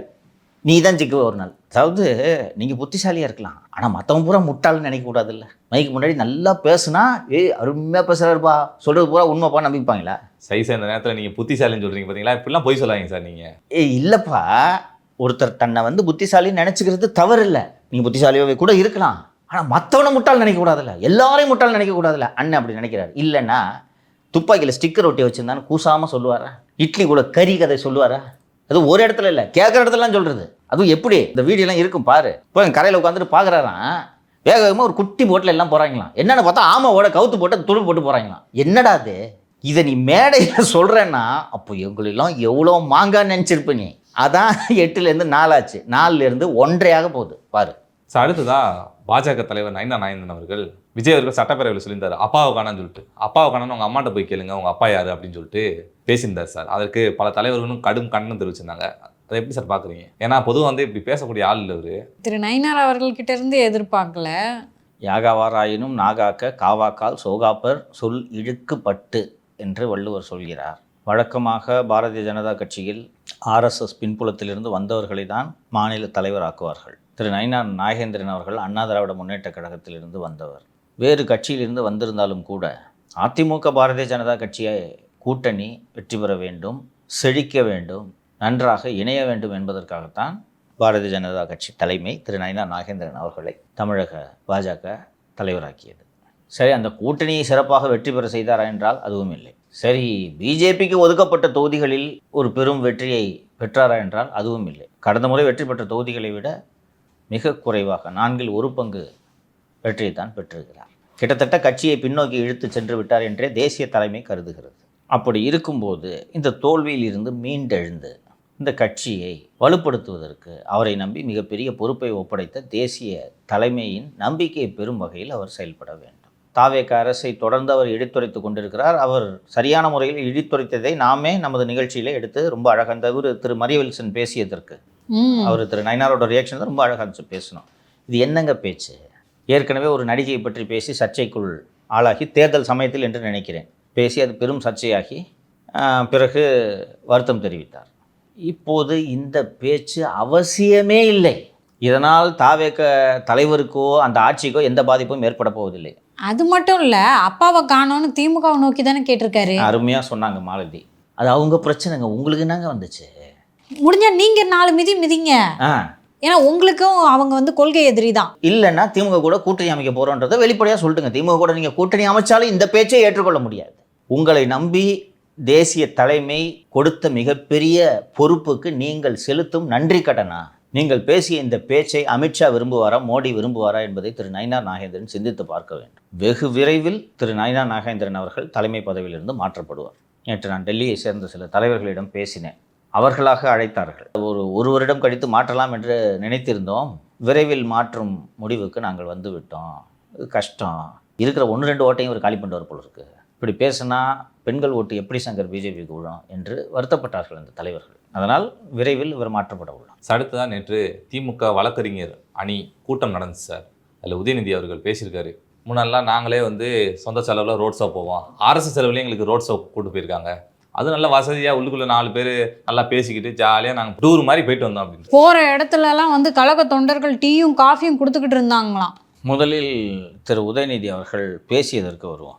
காவிரியில் தண்ணீர் வேண்டும் என்று கேட்டதற்காக தாவேக அரசு கைது செஞ்சான். அப்படிலாம் பார்த்தா பைத்தியக்கார மாதிரி தெரியுதா உதயநிதிக்கு? News paper படிச்சுக்கிட்டாரா sir? 2 பொய்.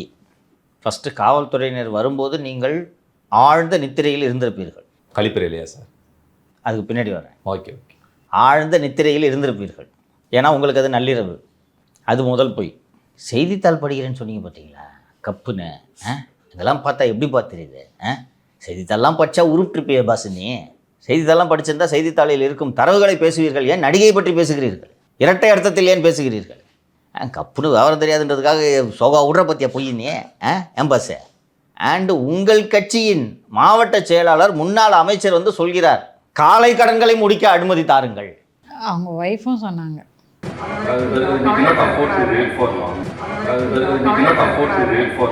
அப்போ நீங்கள் கழிவறையில் தான் இருந்திருக்கிறீர்கள். நான் படுக்கை அறையில் செய்தித்தாளை படிப்பேன், வரவேற்பறையில் செய்தித்தாளை படிப்பேன், கழிவறையில் செய்தித்தாள் படிக்கும் வழக்கம் எனக்கு இல்லை. அப்போ உங்கள் மனைவியும் மாவட்ட செயலாளரும் சொன்னதன்படி நீங்கள் கழிவறையில் இருந்திருக்கீங்க. உங்களோட வேர்ஷன் படி நீங்கள் நியூஸ் பேப்பர் படிச்சிருக்கீங்க. அங்கே ஏன் உட்காந்து நியூஸ் பேப்பர் படிக்கிற? நியூஸ் பேப்பர் படிக்கிற இடமாயாது? டிஷ்யூ பேப்பருக்கு பதிலாக நியூஸ் பேப்பர் இருந்துருக்கு. தண்ணி பஞ்சமோ? ஸோ எனக்கு உதயநிதியை பார்த்தால் உள்ளபடியே பரிதாபமாக இருக்கிறது. அங்கே இருக்கவங்க பூரா வக்கீலுங்க, எல்லார் கையிலையும் ஃபோன் இருக்குது. இன்னும் உதயநிதி பேசின வீடியோ இருக்குது. இருக்காப்பா? போய் கேஸ் போடலாம், எங்க தண்ணி வருதோ இல்லை அங்க தண்ணி வரணும். நான் அப்படி பேசவே இல்லை, காவேரி தண்ணிக்காக குரல் கொடுத்ததுக்கு என்னை கைது பண்ணிட்டாங்கன்னு சொல்லிட்டு பச்சை பொய்ய மேடையில் சொன்னால் என்ன குடும்பம் அவங்க குடும்பம்?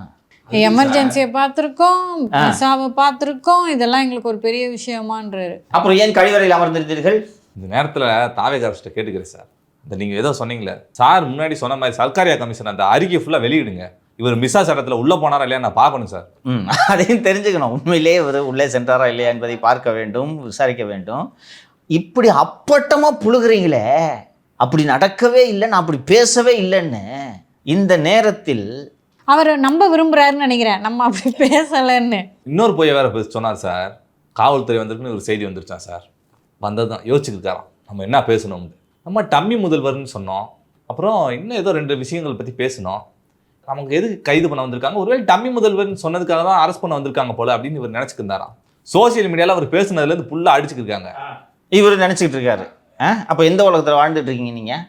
இதெல்லாம் மேடையில் பேசுனா உண்மைன்னு நம்பிக்கிறதுக்கு நாம என்ன திமுக கொத்தடிமையா? இது பேசுறதுன்னு கைதட்டுறது கீழே அதெல்லாம் தட்டு வாங்கி கொத்தடிமைங்கன்னு சொல்லிட்டு அப்புறம் என்ன? நான் தொடக்கத்திலேயே ஒரு முறை சொன்னேன், உங்களுக்கு நினைவு இருக்கும் என்று நினைக்கிறேன். உதயநிதி தலைவரானால் நிச்சயம் திமுகவை முடித்துவிட்டு தான் மறுவேளை பார்ப்பார் என்று நான் சொன்னதை நிரூபிச்சுக்கிட்டு இருக்காரா? வழக்கறிஞர் கூட்டம். தாவேக அரசை விமர்சனம் செய்வதற்கு 1000 விஷயங்கள் இருக்கின்றன. 1 மணி நேரம் உங்கள் கைதை பற்றி பேசுகிற அளவுக்கு உங்களை இந்த அரசு புலம்ப வைத்து விட்டதல்லவா? அங்கே எவ்வளவோ பேசலாம், இந்த அரசு சரியில்லை. இன்னொன்று ஒரு விஷயம் சொல்கிறாரு, தாவேக அமைச்சர்கள் எல்லாருமே ஜோக்கர்ஸாம். காடில் 1-2 ஜோக்கர் இருக்கான், இங்கே இருக்க எல்லாருமே ஜோக்கரான் சார். ஜோக்கர்களாக இருந்தால் தவறில்லை, முட்டாள்களாக இருந்தால் கூட தவறில்லை, திருடர்களாக இருப்பது தான் தவறு, ஆபத்து. அவங்க ஜோக்கர்ஸு, புதுசு, கற்றுக்குவாங்க. நீங்கள் போல திருட்டு பசங்க பஸ்ஸு திருடிட்டு தானே கிட்னி ஃபெயிலியர், லிவர் ஃபெயிலியர்னு போய் ஓடி ஒழிஞ்சுன்னு இருக்கீங்க. நான் ஏற்கனவே இந்த அரசை விமர்சிக்கும் போது அலிபாபாவும் 40 திருடர்களும் அரசு என்று திமுக அரசை குறிப்பிட்டேன். நான் புது பசங்க தெரியல, கற்றுக்குறாங்க, கொஞ்சம் கொஞ்சமாக கற்றுக்குறாங்க. இன்னும் 1 ஆண்டு முடியும் போது ஓரளவுக்கு கற்று தேர்ந்து விடுவார்கள். ஆனால் திருடுறதுக்குன்னே நீங்கள் ஆட்சி நடத்துனீங்களே, ஒரே ஒரு மந்திரி திருடாத மந்திரின்னு திமுக ஒரு மந்திரி பேர சொல்லுப்பா. பிடிஆர், அதனால அவரை மந்திரியிலிருந்து தூக்கிட்டாங்க. எல்லாம் ஜோக்கராக இருக்கான். அப்புறம் மந்திரிங்க பேர் எதுவுமே ஞாபகம் இல்லையா, எம்எல்ஏ பேர் ஞாபகம் இல்லையா. முதல்வர் விஜய்க்கு யார் அமைச்சர்கள்னே தெரியாதான், தெரியலையா. அப்புறம் அடைமொழியோட தான் மந்திரிகளை சொல்ல வேண்டியது இருக்கான். லாட்ரி அமைச்சரா 900 கோடியை வாங்கி பொறுக்கி தின்னீங்களே, வெக்கமா இல்லையா? அசம்பிளியில் தான் நாக்க பிடிங்கிற மாதிரி கேட்டார் யாதவ். லாட்ரி மந்திரி தானே, அந்த குடும்பத்துக்கிட்ட எதுக்கே வாங்கினீங்க 900 கோடி வாங்கிக்கிட்டு? ஆதவ் நீங்கள் தானே வேலைக்கு வச்சுருந்தீங்க. பேனா நிறுவனத்தை உருவாக்கியது யார்? ஆதவ் அர்ஜுன். அதான் ஆதவ் அர்ஜுனா சொல்கிறாரு, இந்த மாதிரி எதுக்கு அவ்வளோ கோடி பணம் வாங்கினீங்க அப்படின்னு கேட்குறாரு. எனக்கு தெரியாது, உங்கள் மாமனார் தான் கொடுத்தாரு, போய் கேளுங்க அப்படின்றாரு. ஸோ வாங்கலை, நான் எங்கடா வாங்கினேன்? 10 பைசா நான் வாங்கலைன்னு சொல்லு. நீ சொல்லிட்டு நீ ஆதவ லாட்ரின்னு சொல்லு, லாட்ரி அமைச்சர்னு சொல்லு, நான் ஒத்துக்கிறேன், நியாயமான விமர்சனம்னு. அந்த லாட்ரி மந்திரி கிட்ட பொறுக்கி தின்னவங்க தானே நீங்கள். கூசாமல் வாங்கினீங்களா இல்லையா? நான் இன்று வெளிப்படையாக சொல்கிறேன், லாட்ரி அதிபர் திரு மார்டின் அவர்களிடம் பணம் பெறாத கட்சிகள் இந்தியாவில் கிடையாது. போதுமா? அவரை பேசாமல் ரிசர்வ் வங்கியின் ஆளுநர் ஆக்கலாம். கேட்பவர்களுக்கெல்லாம் வாரி வாரி கொடுக்கிறார். இல்லை என்றால் எல்லாத்தையும் பிடிக்கிட்டு போயிடுவாங்களே. அதுக்குதான் திருமதி லீமா ரோசா என்ன வாக்கலாம். அவங்க இன்னும் அடுத்த வாரம் அதிமுக பொதுச் செயலாளர் ஆகிடுவாங்கம்மா. புரட்சி தமிழச்சி, தமிழச்சி. ஆமாம், என்ன பேசணுன்றது தெரியல. 900 கோடியை வாங்கி தின்னுட்டு லாட்ரி அமைச்சர்னு சொல்கிறதுக்கு வாய் கூசலியா உதயநிதி? நான் கேட்குறேன் உங்ககிட்ட. வாங்காதவங்க பேசலாம்ப்பா. எடப்பாடியும் வாய் திறக்க முடியாது. அட்லீஸ்ட் எடப்பாடி நாகரிகமாக கம்முன்னு இருக்காரு. லாட்ரி அமைச்சர்லாம் சொல்லலை, சொன்னேன்னு துட்டை கொடுக்கு திருப்பி அப்படின்னு கேட்பாங்க. கட்சியில் வேறு ஆள் இருக்காங்க. இங்கேயாவது வெளியில இருந்து தான் கேட்கணும், அங்கே உள்ளே அண்ணே அப்படின்வாங்க, பின்னாடி குரல் கேட்கும். என்ன பேசுகிறோம் என்பது தெரியவில்லை. உங்களுக்கு தலைமை பொறுப்பு வர இருக்கிறது, ஒரு நல்ல தலைவராக பரிமளிக்க வேண்டாமா? அதுதான் சார் நீங்கள் சொன்னீங்க, உதயநிதி அவர்களை பார்த்தா எனக்கு பரிதாபமாக இருக்குன்னு சொன்னீங்க. எனக்கு கோபமாக இருக்குது சார். ஏன்னா நம்மளுக்கெல்லாம் கிடைக்காத ஆப்பர்ச்சுனிட்டி திரு உதயநிதி அவர்களுக்கு கிடைச்சிருக்கு. ஒரு 20% உழைப்பை போடுங்களேன் சார். உங்களை போன்ற, என்னை போன்ற, அல்லது தம்பி நிதிஷை போன்ற ஆட்களுக்கு இந்த பொறுப்பு கிடைத்தால் இந்த கட்சியை இழுத்து நிறுத்தி விடுவார்கள். இனி எழுந்திருக்கக்கூடாத கட்சி திமுக. அதனால்தான் உதயநிதி அதன் தலைவராக போகிறார். புரியுதுங்களா? இயற்கை அதனால தான் அவர்கிட்ட கொண்டு போயிருக்கு. நான் ஏற்கனவே ஒரு சில நிகழ்வுகளில் முகலாய சாம்ராஜ்யத்தின் கடைசி மன்னராக டெல்லி சுல்தானாக இருந்த பகதூர் ஷா அவர்களை பற்றி சொல்லியிருக்கிறேன். அவ்வளோ நாள் இருக்கவங்களாம் அக்பர், அவுரங்கசீப்பு, ஷாஜஹான் எல்லாம் அந்த சாம்ராஜ்யத்தை விரிவுபடுத்தி கொண்டே இருப்பார்கள். இவர் நல்லா திங்கிறது, கசல் கேட்குறது, இவ்வளோ தான் வேலை. அவர் காலகட்டத்தில் தான் அந்த முகலாய சாம்ராஜ்யமே அழிகிறது. அந்த முகலாய சாம்ராஜ்யத்தின் கடைசி வாரிசு தான் மு க ஸ்டாலின் என்று சொன்னேன். அவரோட மகன், அந்த டெல்லி சுல்தானுக்கு ஒரு மகன் இருந்தார், அவரும் இப்படி தான் பிபி ஊதிக்கிட்டே சுற்றுவார், அவர் தான் உதயநிதி. ஸோ இவர்கள் தானே இறுதி அத்தியாயத்தை எழுத வேண்டும். வரலாறு திரும்புகிறது என்ற சொல்வார்கள், கேள்விப்பட்டிருப்பீர்கள். வரலாறு திரும்புகிறது. முகலாய சாம்ராஜ்யம் போல திமுக சாம்ராஜ்யத்தின் கடைசி அத்தியாயத்தை ஸ்டாலினும் அவரது மகனும் எழுதி கொண்டிருக்கிறார்கள். உங்களுக்கு ஒரு வழக்கறிஞர் இருக்குது, மூத்த வழக்கறிஞர்கள் சண்முக சுந்தரம், இளங்கோலாம் உட்கார்ந்துருக்கிறாங்க. அவங்க முன்னாடி பேசுகிற பேச்சா? இந்த நேரத்தில் முதல்வர் திரு விஜய் அவர்களுக்கு ஒரு விஷயத்தை சுட்டிக்காட்ட விரும்புகிறேன். செல்வி ஜெயலலிதா முதல்வராக இருந்து அவர் ஒருவரை கைது செய்ய சொல்லி, கைது செய்யப்பட்டவர் தனது கட்சியினரோடு வேனில் உல்லாசமாக வீடியோ போட்டுக்கொண்டு சென்றிருந்தார் என்றால் பல தலைகள் உருண்டு இருக்கும். இன்றைக்கி சொல்கிறார்ல, ஜாலியாக டூர் போனேன், இதைத்தான் நம்ம சொன்னோம். இன்னும் ஜாலியாக டூர் மாதிரி கூப்பிட்டு போயிட்டுருக்கீங்கன்னு செல்ஃபி போட்டுக்கிட்டு இருக்காங்க. அப்போது இதற்கு யார் பொறுப்பேற்பது? அந்த வண்டியில் பரந்தாமனையும் சேகர்பாபுவையும் ஏற்றுனது யார்? யாராவது ஒரு அதிகாரி இருப்பார்ல இதுக்கு பொறுப்பா? இருப்பாங்கல்ல. அந்த அதிகாரியின் தலை நேரம் உருண்டிருக்க வேண்டாமா? திரு மகேஷ்குமார் அகர்வாலை பார்த்து கேட்கிறேன், இதுதான் நீங்கள் கற்றுக்கிட்ட போலீஸிங்க? Where is your professionalism? கைதிங்கந்தாலே தஞ்சாவூர் டவுன் இன்ஸ்பெக்டர் ஜாமீனில் விடுதலை செய்கிற வரைக்கும் உதயநிதி கைதி. நமக்கு மட்டும் தண்ணி குடிக்கணும்னா சீலோட வர வாட்டர் கேனை ஓப்பன் பண்ணி குடிச்சு பார்த்துட்டு கொடுப்பாங்க தெரியுமா? ஸோ எனக்கு என்ன கேள்வி எழுகிறது என்றால், தமிழக டிஜிபி திரு மகேஷ்குமார் அகர்வால் இந்த ஆட்சி கவிழ்ந்துவிடும், மீண்டும் திமுக ஆட்சி வந்துவிடும், அப்போது உதயநிதி முதல்வராவார், அப்போதும் நாம் டிஜிபியாக தொடர வேண்டும், அதற்காக இப்போது அவர் கைது செய்யப்படும் போது கட்சியினரை உள்ளே பயணிக்க அனுமதிக்கலாம் என்று அனுமதித்தாரா? நமக்கு எதுக்கு வம்பு? இன்னைக்கு இவர் வருவார், நாளைக்கு அவர் வருவார். இப்போ பாருங்கம்மா, இதுக்கெல்லாம் பயந்தீங்கன்னா இந்த வேலைக்கு வராதீங்க. ஒரு ப்ரொஃபஷனலாக நீங்கள் நடந்துக்கணும். இது டூர் இல்லை. உதயநிதி சொல்கிற மாதிரி இது டூர் இல்லை. உதயநிதி கைது செய்து அழைத்து செல்கிறீர்கள். அந்த ஆப்ரேஷனே தப்பு. உதயநிதி சொல்கிறாரு, 7:30 மணிக்கு போலீஸ் வந்தாங்க, எங்கள் டேடி வந்து 10:30 வரைக்கும் அரெஸ்ட் ஆகாதுன்னு சொன்னார், அதனால் நான் 10:30 வரைக்கும் அரெஸ்ட் ஆகல. 5 மணிக்கு ஏயா போல? யாரையா பிளான் போட்டது இந்த அரெஸ்ட்டுக்கு? 5 மணிக்கு ஏயா போய் கதவை தட்டல? என்ன போலீஸ் நீங்கெல்லாம்? பட்டுன்னு போய் கதவை தட்டுங்க, சம்மன் கொடுக்க வந்திருக்கோன்னு சொல்லுங்க. 6 மணிக்கு வரல? வருவாரு, டக்குன்னு கைது பண்ணி தூக்கிட்டு வண்டியில ஏற்றிட்டு போங்க. ஒன்ஸ் போனை கையில இருந்து எடுத்துட்டீங்கனாலே அவர் எங்க இருக்காருன்னு உங்களால அந்த அரசியல் கட்சிக்காரங்களால லொக்கேட் பண்ண முடியாது. சோ இந்த கைது நடவடிக்கை தோல்வியில் முடிய வேண்டும் என்று தமிழக காவல்துறை விரும்பியதா? அப்படித்தான் நீங்க ஆபரேஷன் பண்ண மாதிரி இருக்கு. அதாவது திமுகல முக்கிய தலைகள் எல்லாம் வர வரைக்கும் வீட்டுக்குள்ளேயே இருக்காரு. வீட்டுக்குள்ள இருந்து டிவில லைவ் போட ஆரம்பிச்சிட்டாங்க. லைவ் போட ஆரம்பிக்கிற வரைக்கும் வேடிக்கை பார்த்துட்டு இருக்கீங்க நீங்க. அவரு டாக்டர் விஜயகுமார் அவர் போய் கெஞ்சிக்கிட்டு இருக்காரு. ஒரு லைவ் போட்ட பிறகு வண்டியில் ஏற்றி எல்லாரும் ஏறுங்க. நீங்களா யார் எல்லாம் கூட வரீங்க? தஞ்சாவூர் போகிறோம். தஞ்சாவூர் போக வேண்டியவங்களாம் ஏறிக்கிங்க. வண்டி தஞ்சாவூர் போகுது. சாப்பாடு மட்டும் தான் கட்டி கொடுக்கலாம். ஆமாம். பரந்தாமனும் சேகர் பாபும் எனக்கும் தஞ்சாவூரில் ஒரு வேலை இருக்குது, செங்கிப்பட்டிக்கிட்ட ஒரு சின்ன வேலை, கல்யாணம் ஒன்று இருக்குன்னா ஏறுங்க, வண்டியில் ஏறுங்க, தஞ்சாவூர் வரைக்கும் போகுது வண்டி. இந்த கைது விவகாரம் தோல்வியில் முடிந்ததற்கு முதல்வர் என்ன நடவடிக்கை எடுத்தார்? யார் மீது நடவடிக்கை எடுத்தார்? There should be accountability. Malathi sir, இதை நம்ம எல்லாத்தையுமே ஏற்கனவே பேசிட்டோம் சார். அன்னைக்கு பேசிட்டோம், இந்த விஷயத்தை விவாதிச்சிட்டோம். நம்ம தான் அந்த ஃபர்ஸ்ட் ஃபிளாக் பண்ணோம். என்ன டூரா போறாங்கன்ட்டு நம்ம தான் ஃபிளாக் பண்ணோம், பேசணும், முடிஞ்சிருச்சு. இன்னைக்கு உங்களை பார்த்து எள்ளி நகையாடுகிறார் அல்லவா உதயநிதி? ஒன்றும் பிரச்சனை இல்லை, ஜாலியாக டூர் போகிற மாதிரி போயிட்டு வந்தேன், வழியில எல்லாம் ஸ்நாக்ஸ் எல்லாம் கொடுத்தாங்க. ஆனால் இந்த அரெஸ்ட்னால கண்டிப்பாக ட்ரிகர் ஆயிருக்காரு சார். அதனால தான் வணக்க வைக்க மாட்டேங்கிறாரு. இப்படி போய் 1 மணி நேரம் வழக்கறிஞர் கூட்டத்தில் 1 மணி நேரம் உன் அரெஸ்ட்டை பற்றி ஏன் ராஜா பேசுகிற? காண்டுக்கான ரீசனையும் சொல்கிறேன். பிறந்தது முதல் இன்று வரை திரு உதயநிதி ஏசி இல்லாத வாகனத்தில் ஒரு 10 கிலோமீட்டராவது பயணித்திருப்பாரா? ஏசி இல்லாத வண்டியில், நான் ஏசி வண்டியில். கேம்பெயினில் போகிறத விட்டுருங்க. கேம்பெயினில் இந்த நின்றுட்டு இந்த செங்கல் தூக்கிட்டு சுற்றினாரு, அதெல்லாம் வேறு வழி இல்லை. சரியா? உள்ளுக்குள்ள ஏசி இருக்குமே சார், உள்ள உடனே டக்குனு இறங்கி தானே ஏசி. பயணித்திருப்பாரா? இல்லை. அந்த காண்டு தான் 1 மணி நேரம் புலம்பு. ஸோ இன்னைக்கு உங்களது எதிரி திரு உதயநிதி உங்களை பார்த்து எள்ளி நகையாடுகிறார், உங்கள் காவல்துறையை பார்த்து கைகொட்டி சிரிக்கிறார். எனக்கு காலைல 7:30 மணிக்கு தகவல் வந்துருச்சு, எங்களுக்கு தகவல் சொல்கிறதுக்கு ஆள் இருக்காங்கன்றெல்லாம் பேசுகிறார். இப்போது இதற்கு காரணமான அதிகாரிகள் மீது நீங்கள் நடவடிக்கை எடுத்தால்தான் நாளை மற்றொரு காவல்துறை அதிகாரி இந்த வேலையை செய்ய மாட்டார், இந்த தவறை செய்ய மாட்டார். அந்த செல்வி ஜெயலலிதா அவர்கள் ஆட்சியில் இருந்தபோது வைகோ கைது குறித்து நான் தெரிவித்தேன். வைகோ சென்னையில் நுழையக்கூடாதுன்றது சிஎம் உத்தரவு.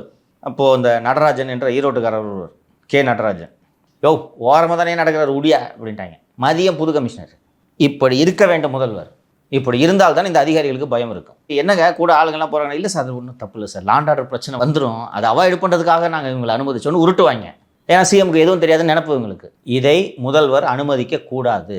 எல்லாரும் சேர்ந்து ஏமாத்த பார்க்குறாங்க, உஷாராவுங்கன்னு சொல்லியும் எல்லாத்தையுமே உள்வாங்கிட்டு தான் இருப்பாருன்னு தோணுது சார். நேற்று திரு உதயநிதி அவர்கள் இந்த கைதை ஒரு கிண்டலாக பேசுறது ஏதோ பர்சனலாக நமக்கே ஹர்ட் ஆகுது.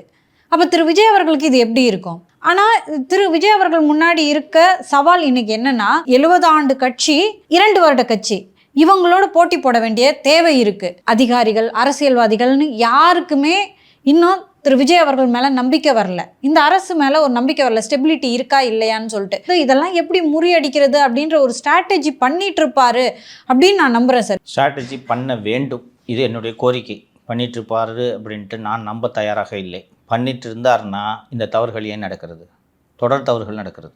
வேலுவை கைது பண்ணாமல் கொட்ட விட்றீங்க, செந்தில் பாலாஜியை கைது பண்ணாமல் கொட்ட விட்றீங்க, உதயநிதியை கைது பண்ணி கொட்ட விட்றீங்க, சேகர் பாபு இன்னும் கைது பண்ணாமல் வேடிக்கை பார்த்துட்டு இருக்கீங்க, விசாகனை செக்ரட்டேரியட்டுக்குள்ளே சுட்ட விட்டுக்கிட்டு இருக்கீங்க. அப்போ நீங்கள் ஸ்ட்ராட்டஜிலாம் பண்ணியிருந்தீங்கன்னா இவை நின்றிருக்க வேண்டும். நிற்காமல் இவை தொடர்கிறது. இதற்கு காரணம் அனுபவமின்மை என்று நான் புரிந்து கொள்கிறேன். கற்றுக்கொள்ளுங்கள், விரைவாக கற்றுக்கொள்ளுங்கள். எதிரிகளை இப்படி கொக்கரிக்க விடாதீர்கள். அது ஒரு அரசுக்கு அழகல்ல, அரசியல் கட்சிக்கும் அழகல்ல. சார், கர்நாடகாவில் தமிழர்களை என்கவுண்டர் பண்ணியிருக்காங்க சார், மான்களை வேட்டையாடினாங்க அப்படின்னு சொல்லிட்டு. அது குற்றச்சாட்டு.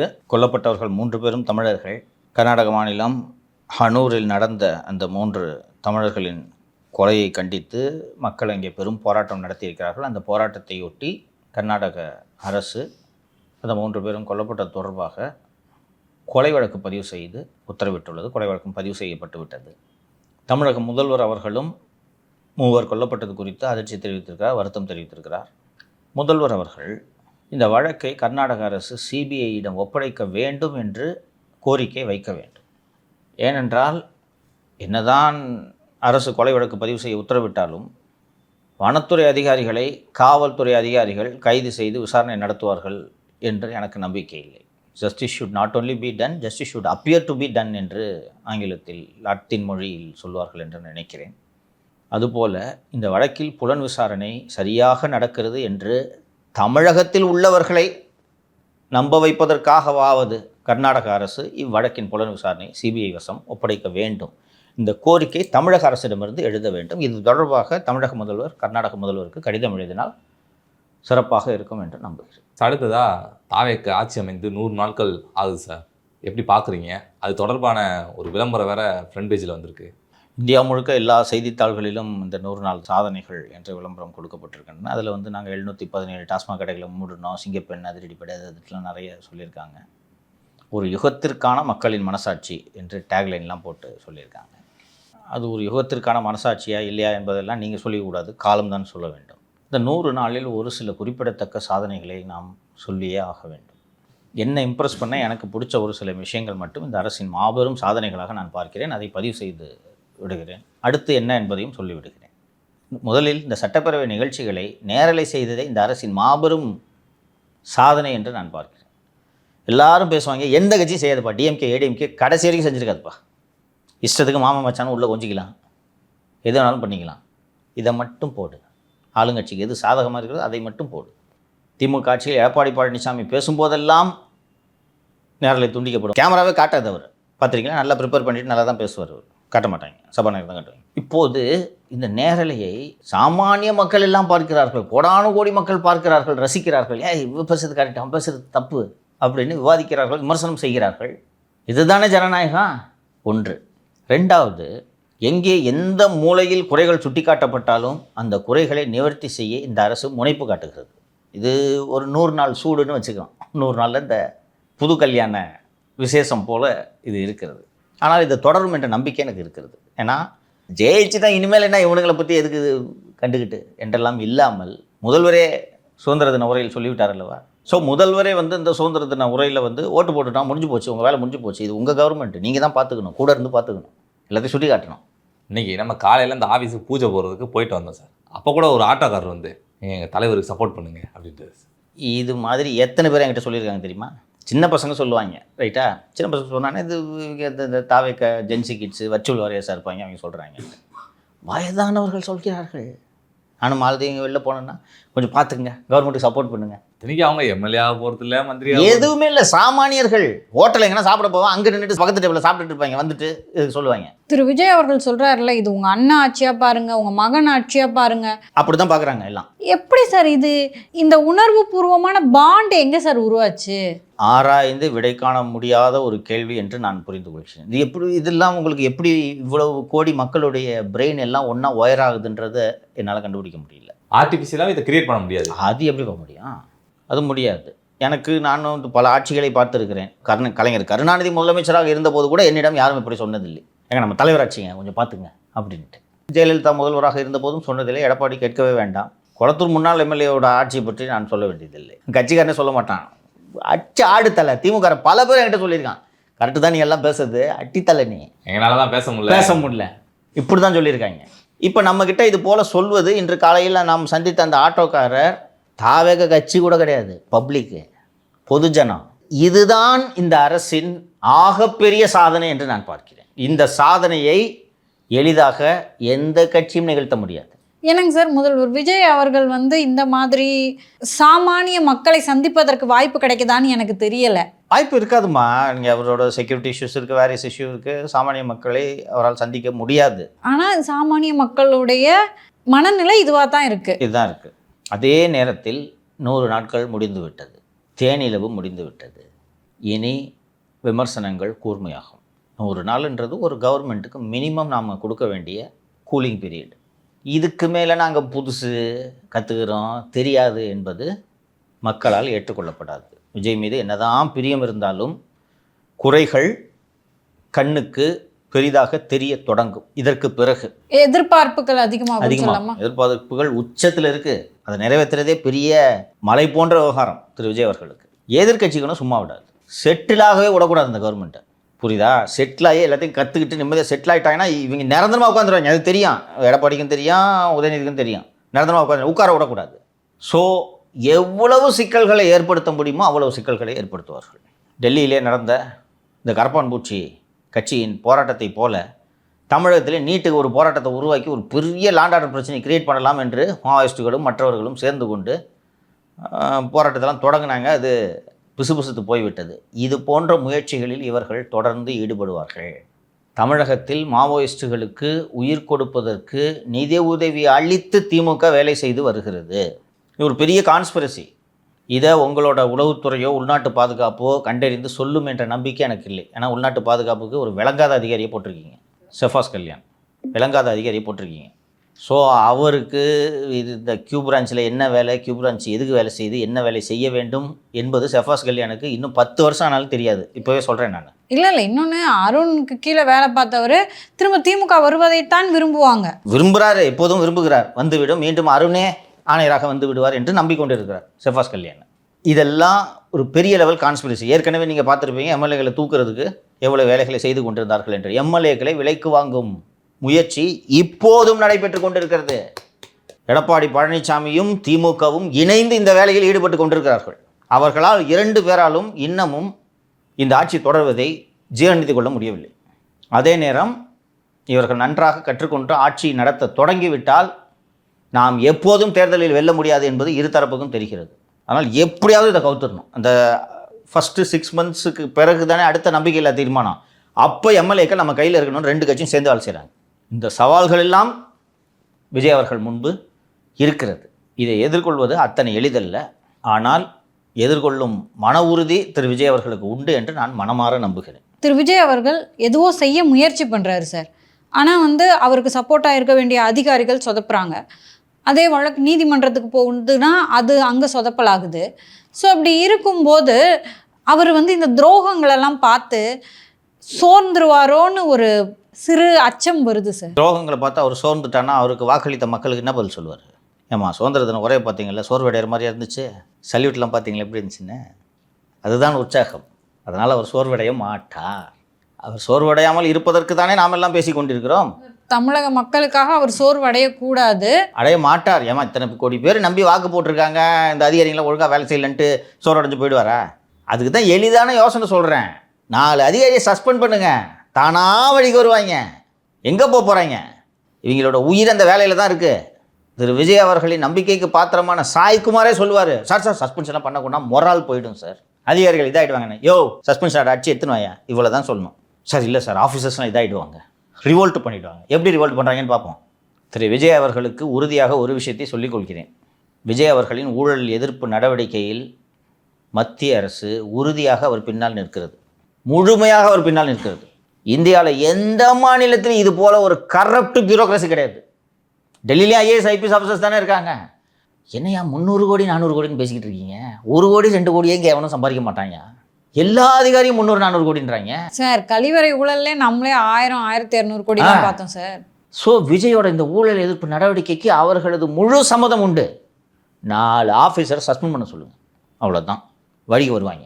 சாய்குமார் வேணான்னுவார், சிஎம் செக்ரட்டரி செந்தில்குமார் வேணான்னுவார். ஐயோ இல்லை சார், இதெல்லாம் பண்ணக்கூடாது சார். டிஜிபி மகேஷ்குமார் அகர்வால் வேணான்னுவார். இல்லை சார், சஸ்பென்ஷன் வேணாம் சார், வேணா டம்மி போஸ்ட்டில் போட்டு சார், போய் சஸ்பென்ஷன் அடிச்சு எடுத்துருவாங்க. போ, சிஎம் சொல்கிறது கேளு, எனக்கு ஐடியா சொல்லாத, கேட்டால் சொல்ல ஐடியா, போய் எடுத்துருவாங்க. இப்படி பேசுங்க, வழிக்கு வருவாங்க. இவங்களை இந்த அதிகாரிகளை வழிக்கு கொண்டு வரது ஒன்றும் பெரிய கஷ்டம்லாம் கிடையாது. 4 பேரை சஸ்பெண்ட் பண்ணுங்கள், 2 பேரை ஜெயிலுக்கு அனுப்புங்க, தானாக வழிக்கு வருவாங்க.